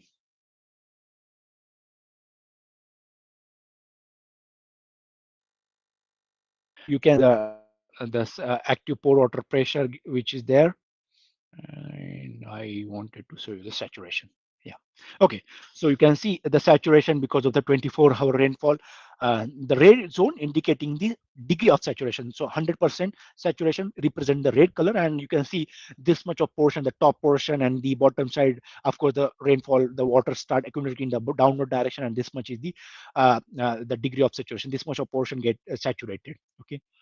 Now the interest is to see the factor of safety after 24-hour rainfall. For that, I'll go into the deformation, total displacement. So this is the failure zone, and the point is to see the factor of safety for this after 24-hour rainfall.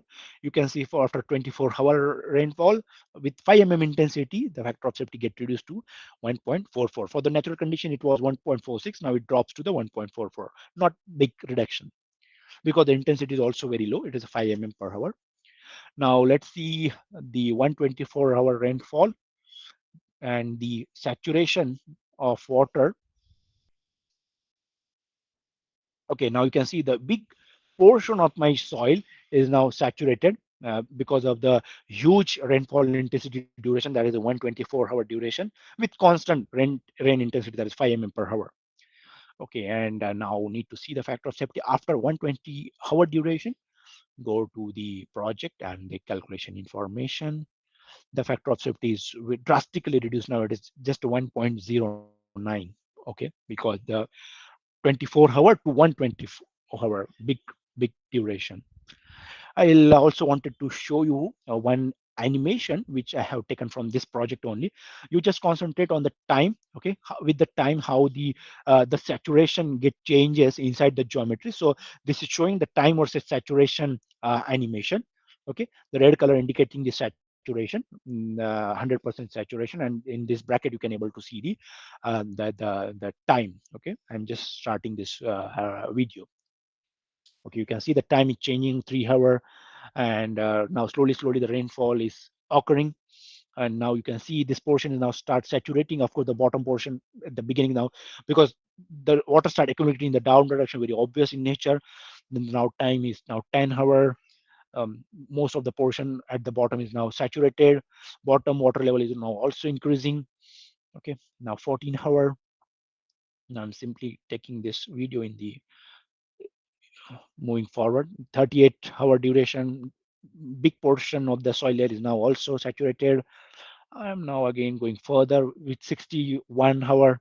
You can see this all the top portion is now saturated. Again, go little further, 100-hour. You can see now big portion, and the bottom portion is also now saturated. And now at near about 120-hour, you can see this much of portion is now get saturated. So this kind of animation you can also able to generate with the software like Praxis. Also, you can able to draw the load versus deformation curve, factor of safety curve, and many other things. So that's all from mine. I wanted to keep more time for the Q&A session. I hope there are many questions are there in the participants' mind. Please, I'm ready to answer your. Sorry for that. I'm going in very fast space to cover all these things. I'm extremely sorry for that. Thank you very much, Rohan. We welcome all the participants for the question and answer session. You can text your question in the chat box, or else you can unmute yourself and ask. There is a question from Nagarajan, Rohan. Yeah. How can early warning systems based on rainfall forecasts and real-time slope monitoring help prevent or mitigate rainfall-induced slope failures? Okay, I'm just again reading his question. Yeah. How can early warning systems?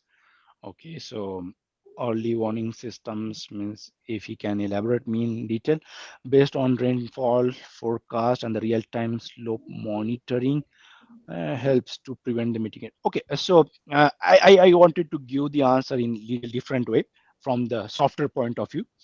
So for example, you have the tool like this Plaxis or any other geotechnical software tool like the GeoStudio and many other. And if you have the rainfall intensity with you for that location, also you should have the, of course, the geometry data for your slopes. You should have the soil data or the rock data for your region, and just make sure that you have the rainfall. Very worst scenario means whatever the maximum rainfall occur in that region, just take that data and you try to simulate that thing in the Plaxis like a tool, and you can predict if that rainfall, that very high intensity rainfall occur for whatever so and so duration, then how much factor of safety get reduced or how much failure chances are there. That you can predict early in advance with the software that you can do. But if you're asking from the some instrument point of view, then frankly speaking, I'm not aware about that one. Yeah.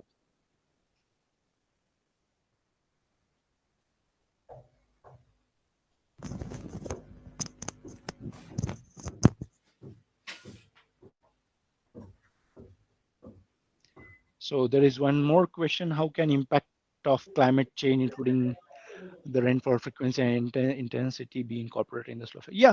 So as I mentioned earlier, in the Plaxis, you have the flexibility to model the different rainfall intensity. You can toggle, you can check for the different time duration. Also, you can able to simulate the rainfall intensity with different time frame. Okay, you can change the rainfall intensity with the different time interval. So you can consider that rainfall effect, the different intensity, different frequency with different time. Recent landslide failure at Kerala, any information of its failure? Yeah, the main reason was the of course the rainfall only, but there are few other reasons, like people they constructed some structures nearby that bottom portion of the that slopes, that also one of the reason. And rainfall, the huge rainfall intensity for a shorter duration is the main prominent thing which behind that tragedy, behind that Kerala landslide. Thank you very much. How can you, the remote sensing technology, satellite imagery, LIDAR, UAV, improve the detection on monitoring slopes, vulnerable failure after heavy rainfall? Sorry, frankly speaking, this is out of my scope. I never did this LIDAR and the satellite imagery technique.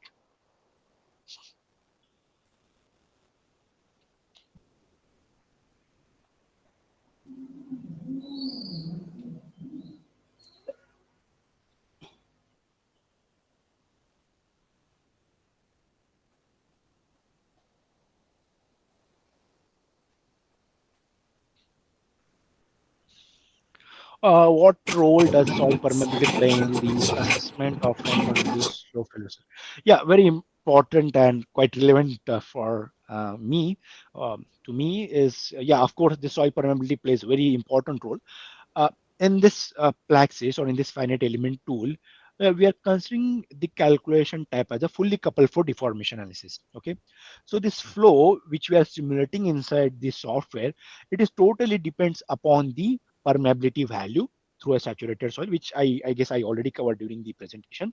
Okay, and the second thing, the soil water retention curve or the soil water characteristics curve, that is another important factor for the uh, unsaturated soils, okay, or the partially saturated soil, to model through the to model the flow through the soil. So this is very really important, permeability and the soil water retention curve or the soil water curve, without which we can't model the flow through the soil. This is really important. Apart from the rainfall, are there any other parameters for the slope failure? Yeah, there are many, not just the rainfall intensity, not just the duration, not just the permeability or the soil properties, the sloping geometries, sometimes the loading conditions, which I haven't considered in this simple problem. Some load, suppose some building loads is there at the top of your sloping geometry, or some excavation we have did at the bottom of the slope, at the top of the slopes, that can also be one of the reasons. So there are many reasons are there which make the slope failure. I guess I covered this. What role does soil permeability?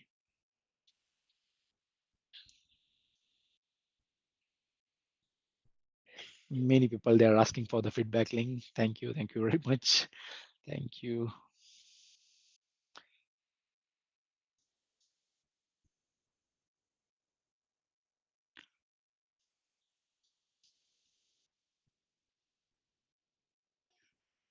It seems no question from the further question from the audience, Rohan. Right.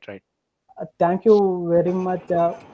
We are very happy with your time, and we hope that all our audience are happy with your presentation.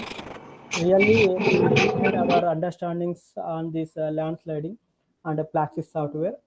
Uh, Now I would like to invite Professor Shashidhar to talk on it.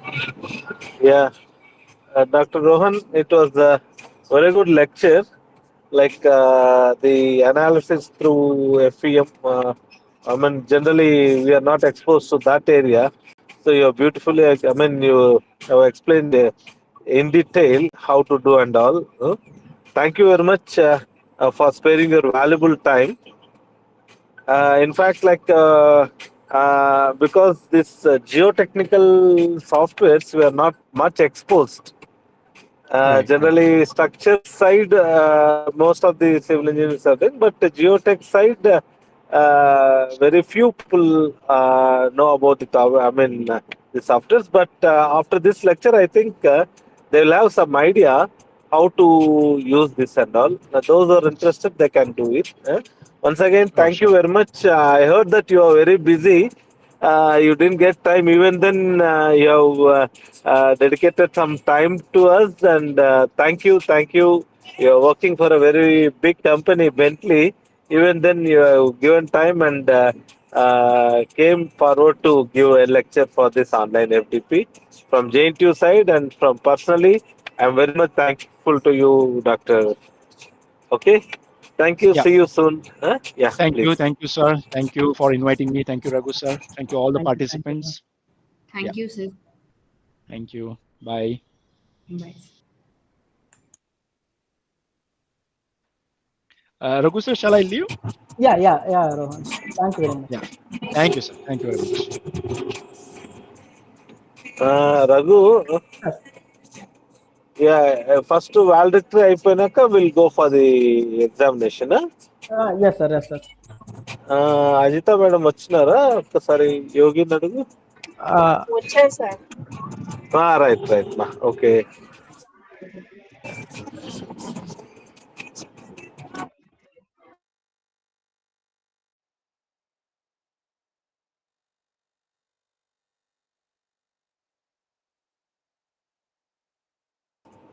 Yes, my dear, shall we start the valedictory function, Raghu? Bus lever. yes, sir. Yes, sir. You can Yogi, proceed. Sir yes sir. Yogi ఆ photos పెడతావు నేను ఇందాక పెట్టినవి.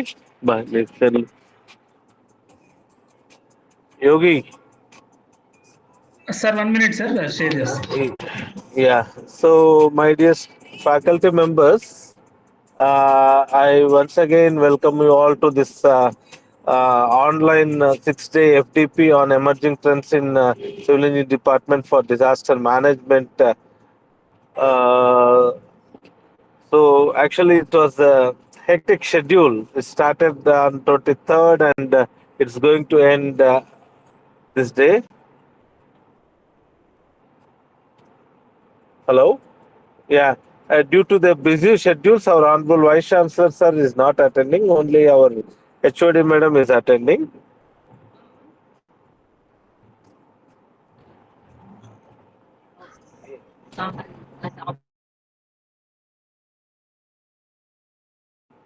Yeah. Sorry, like actually I'm in a traveling, so that's a little bit disturbance. My dear friends, before going for the lecture, I just want to show you a photo. Uh, Actually, I'm a part, I went to Sikkim recently. I've seen this dam. This dam is a Chungtang Dam of Sikkim Urja Limited, 12,000 megawatts. It is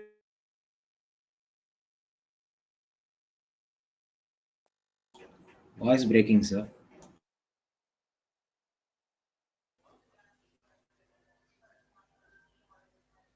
on October 4th, 2023. There was a flash floods. Without opening the gates, the water entered into the gates and dam was collapsed. And that is the main hydropower station which gives electricity to the entire state of Sikkim as well as it is going to the Bhutan also. So completely collapsed and now it is in such a bad situation, it cannot be reconstructed. Now this picture shows the bad position of the dam. So, my dear friends, what I mean to say is like, we don't know how the disaster is going to come. It is one such example which I have seen recently. It's a heart burning, like very sad. Nearly 100 members have expired, it seems, from this scene. And that's not like disaster means it's a natural disaster. We don't know when it's going to come, how it's going to happen. Civil engineers will be a major in whatever may be the disaster happening in the nature. My dear participants, so I thank, first of all, I like to thank our university administration, Professor H. Sudarshan Rao Garu, in charge Vice Chancellor, for encouraging us to conduct this online FDP. He came for the inaugural session, and our principal is the person who forcefully insisted us to apply for this seminar. I mean FDP. Sorry, and my HOD, and she is the one who has given permission for applying this FDP, and the two persons who worked very hard behind this for the last 10 days. One is Dr. Raghu, associate professor from SRIT College, and my PhD scholar Yogi. These two members did a lot of work because I was out of station due to my personal schedules. They've taken all the pain in taking this program forward and successfully conducting this event. My dear participants, to say like almost 150 members, a consistent attendance is maintained right from 23rd to this day, which we can say that almost 80% of the registrations attended this FDP. Perfectly. Like with this, we can say that it is a successful online FDP program. And my dear participants, we have designed in such a way the program that all the civil engineering topics were covered right from the beginning. So we started with Dr. B. Kondravendan sir and Agnihotri, who have started their lectures on disaster management in civil engineering, and the second person on water resource management and flood management. Then one of the speaker is from Pawan Ananthaneni is from New Zealand. He has given lecture on disaster resilience, structural engineering. And next is P. Srinivasulu. He also spoke about earthquake resistant resilient structures. Then one wonderful lecture from Durga Jitendra. I have seen his lecture. He spoke on bridges against natural hazards.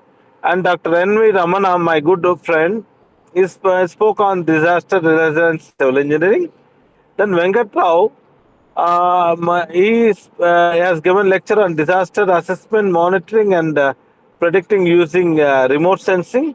And Jay Gopal, another practical person, he given lecture on case studies of rehabilitation of bridges and aqueducts. And Ashish Chandrapati, he has given application of geospatial technologies for disaster management. And Ramesh Naidu yesterday has given on drone technologies. And today we have three lectures. Dr. Kavita spoke on earthquake design of RCC, and Dr. Santosh spoke on wind analysis, and final lecture was Rohan Deshmukh on slope failure susceptibility. So we can see that we have covered all water management, structures, bridges, case studies, GIS, GPS, and also drone technology. Like hope all the participants have gained the knowledge in the respective areas. maybe we are not specialized in all the areas, but we have some idea. But this FDP is designed in such a way that it covers all the areas of disaster in civil engineering, please.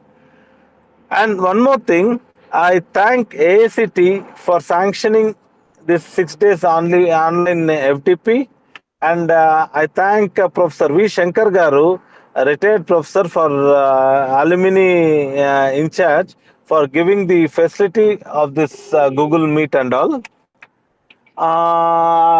With this, I think anything like. Okay, so as per the ASC schedule, we have to give 13 lectures. So 13 are fulfilled, and 3 are from abroad. And you can see we involve more practical industry people rather than academicians, because academics somehow we can read, but industry orientation means that is very important, because they are practically working on the disasters. The same thing they explained in a beautiful way. So I hope all of you enjoyed these sessions, and if any mistakes from our side, you please excuse us.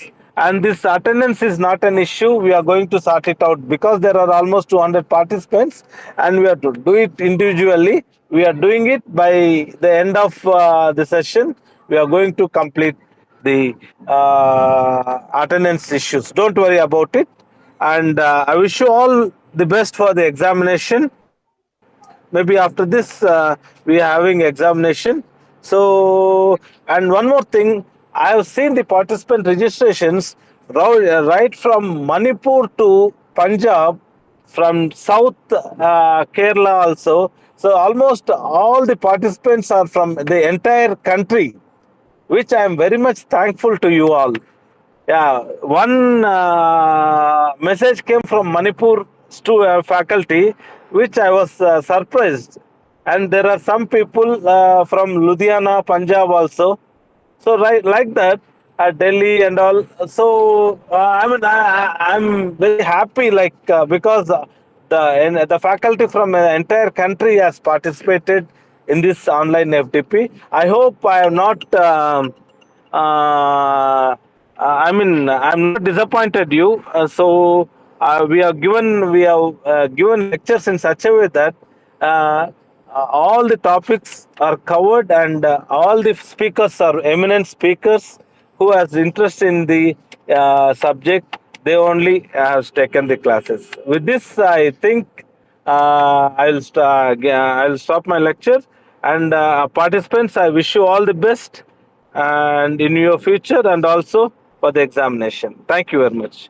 Now I request our HOD madam, so kindly say a few words regarding this validatory function.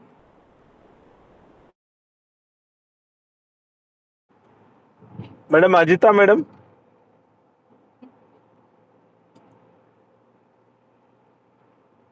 Hello. Ajita madam.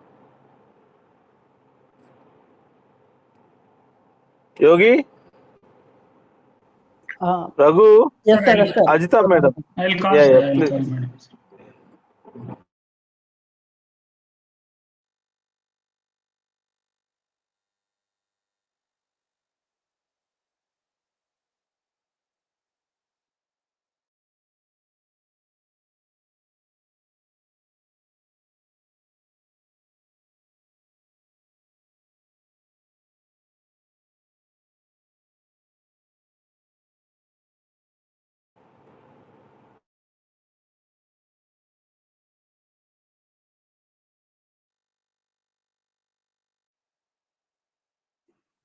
Sir, one second, madam will join. Yeah. Ma Ajita, please, ma. Now I request our HOD madam to address the gathering, please. So actually,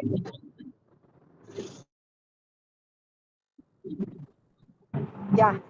Sir, is my voice audible to you? Yes, ma. Please go ahead, ma. Yeah. So good evening, everybody. So it is a great moment and a great pride as we come to the conclusion of this faculty development program and the disaster management. Behalf of the and my heartfelt gratitude to all those who made this event a grand success. So the first and foremost, I would like my express my deepest thanks to our Vice Chancellor sir for his support and guidance, and also a special thanks to our principal for your support, sir. And also I would like to extend my appreciation to all the resource persons who graciously shared their time, expertise, and wisdom with us. So the sessions which was conducted were both informative as well as thought-provoking. So and also I wish a great thanks and also a great congratulations to the organizers for their outstanding efforts. So from the initial planning to and also to the two smooth they have finally done a great Shashi sir as well as and Yogi and Raghu Babu. They have done a good job. Thank you very much, and also congratulations to all the organizers. Finally, a huge thank to the and also congratulations to all the participants.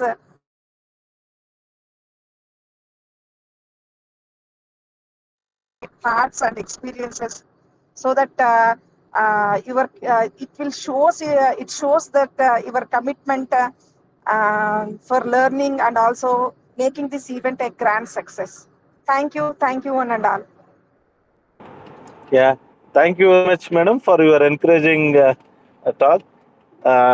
So now I request Raghu to give vote of thanks, please.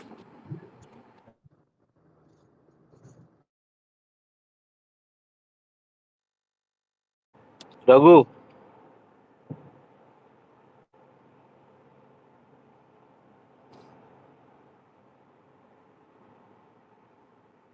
Am I audible? Raghu, Sir, am I audible? yeah. Please, Yeah. Raghu, go ahead. Good evening, everyone. As we come to the conclusion of this 6 days online faculty development program sponsored by ATAL, it is my privilege to deliver the vote of thanks on behalf of JNTU Anantapur. First and foremost, I extend my heartfelt gratitude to our esteemed speakers for sharing their valuable insights and expertise on various topics related to disaster management. Really, all the sessions have been truly enlightening and have left us with much to reflect upon and apply in our respective fields. I would like to thank uh, Vice Chancellor sir and Principal sir and Head of the Department of Civil Engineering for gracing the occasion with their presence and for their valuable contributions. A special note of thanks to our organizing team, coordinator Shashidhar sir, and supporting team Yogendra for their meticulous planning and seamless execution, ensuring the success of this event. Your dedication and hard work behind the scenes have been commendable, sir. To all the participants and attendees, thank you for your enthusiastic engagement and for making this gathering meaningful through your active involvement. Finally, once again, thank you all for being a part of this wonderful event. We look forward to more such enriching experiences in the future. Wishing you all a great future ahead. Thank you.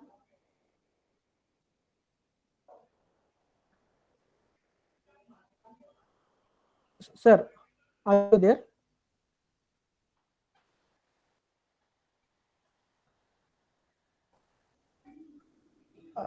Professor, are you there?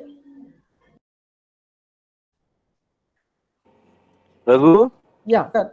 Can you hear me? What about the exam, Raghu? Yeah, Sir, exam will be started at 8:30, sir. Almost we have given attendance to 50% of candidates. We are working on Okay. it. We no need to bother about the exam. About the attendance. Yeah, about the attendance, it will be Ah. sorted soon. Already 50% of participants have got the attendance and they are writing the exam as well, sir. Okay, okay. I'm So what requesting about all the the other Sir, we didn't get, sir. other persons? Yeah, we are working on it, sir. No issue. After fixing the attendance, the portal will be open for them. They can give attendance later also. Hello. Is exam when they have to write? Hello. Sir, examination link is not there. Raghu. Sir. Hello. Sir, kindly update attendance, please, sir. Yeah, we are working on it, sir. Please open your portal and check whether the tab is activated or not. Hello, Without excuse me, any sir. attendance, we Sir, are not my able to. examination link has not come, sir. Sir, Sir, I'm not able please ensure to that you submit have. the feedback also because the attendance is not submitted yet. Hello? And what to do, sir? We are having only 30 minutes to complete the exam. No, Yeah, we'll extend it. Not an issue.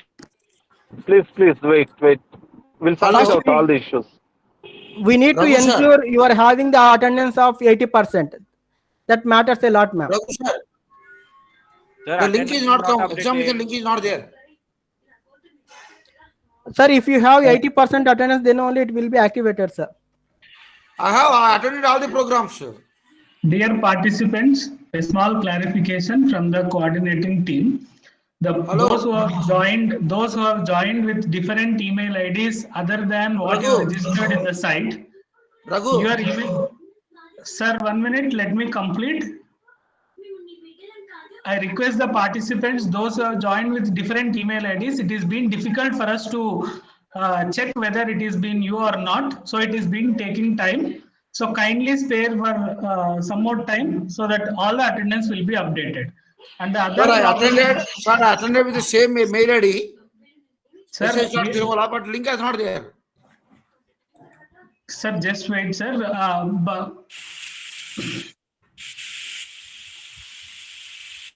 And one more thing, sir, you can keep exam timing for 24 hours as well, sir. No need to keep only half an hour. You can Sure. We'll do it. After updating the attendance, you can keep for the duration sometime. Thank you. Okay. Sir, here is a suggestion, sir. Right now, most of the FDPs are going to be concluded today. The website will be down, sir. So we cannot access the properly the website, sir. That will be another challenge. Hello, Raghu, sir. Sir, what is the problem we are facing is we have to update the attendance one by one. There are almost all 250 registrations. So it is being taking so much of time as the site is down for us also to update the attendance. That is the problem. So kindly spare with us, sir. I request all the participants to kindly spare with us. Oh, Shishidhar, sir. Shishidhar, sir. Yes, sir, we are here. Please. When the attendance is uploaded, only link will come, no? Yeah, of course it will come, sir. No issue. But we are not sure when. Sir, Raghu, I have a doubt. Sir. When attendance is uploaded, then only link will come, no? Yes, sir. Yes, sir. Yes, sir. The link is not showing in my portal. I have attended all the sessions from the day one. Sir, you should be stay cool. We are working on it. We and me should work on ATAL portal itself. It is not working well. Please, I'm requesting you. So the problem is that when we will come to know, sir, that attendance has been uploaded or not. We cannot stick to the system for almost 4 hours continuously. Do you agree, sir? Yogi? Sir. Can we extend that time? That is what I'm checking in the sites. Yeah. Yes, sir, definitely. Because we attended many FDPs, we can keep for the 24 hours as well. Once you complete the attendance updation, then Actually, you give the signal. You give the signal to the WhatsApp group. All attendance has been uploaded. So go for the exam. So that's Actually, it. sir, there is an option to dump the attendance as a whole, but it is not downloading in portal.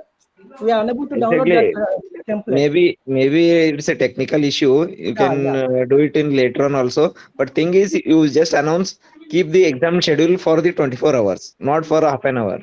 Yeah, because everyone is worrying for that. No, here the thing is, the link is also not there. Now, once it attendance is updated, means your link will be updated definitely, no doubt. Oh, without attendance, the link will not be there. No. Sir, one doubt is there. What about feedback? Actually, many online FDPs are taking exam by Google Form, sir. Google Form. Yeah. So why can't you take Google Form also, sir? You take. Yeah. If it won't work, we will send a Google Form and we will take the exam from there. Okay, no issue. Yes, sir. Yes, sir. Thank Problem you. is that, sir. Thank you. We don't know how to wait for you. Sir, what about online feedback, sir? Yeah. Once we entered your marks in the portal, then a feedback link will be opened. No issues there. If it won't work, we will send a Google Form and you can write exam there. Based on that, we will assign the marks and we will give the attendance. The problem will be resolved. No issue anywhere. Okay, sir. Okay, sir. You will Thank you, sir. update, give the Google Form, sir. Yeah. We are working on it. Sir, this is Kiran, sir. Sir, Yes, in sir. my ATAL portal, it's showing absent, sir. It's been updated and it's like showing absent for all the sessions, sir. Exactly. For me, my case also, all sessions are showing absent. Yeah, sir. Here we traced the attendance based on the Google meeting. Google meeting. We are strict on it. So now can I be able to take tests, sir? Yeah. If you attended for all the sessions, okay, and you are unable to give your exam, sure we will send a Google Form to you, and we will give marks on the Google based on the Google Form, and we will allow you to give the feedback, and we will try to issue a certificate from AICTE. Sure, sir. Thank So you. you are sending now Google Form? If it won't work, then only we will send Google Form, sir. We will let you know by today itself. Dr. Raghu, one more issue. My login, I logged in with lbce.edu. Instead of in, I logged in with on.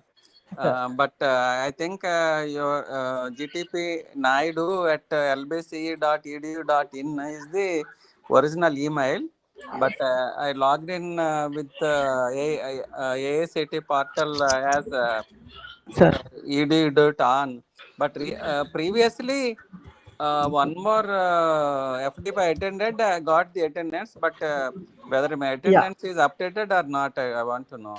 Yeah, we will let you know. Actually, we will share all the attendance sheets in the WhatsApp group if possible. Okay. No issue, sir. We will let you know if you have attendance less than 80%. We will let you know. I attended all the 6 days. No issue. But let me know what is my attendance status. When you will post the status? We will let you know by today itself. Okay. Thank you. Thank you. Sir, very good evening, sir. Good evening, madam. Sir, this is Ashwini, sir. Dr. Ashwini Balakumar from Yes, AGS please, ma'am. Village Engineering College.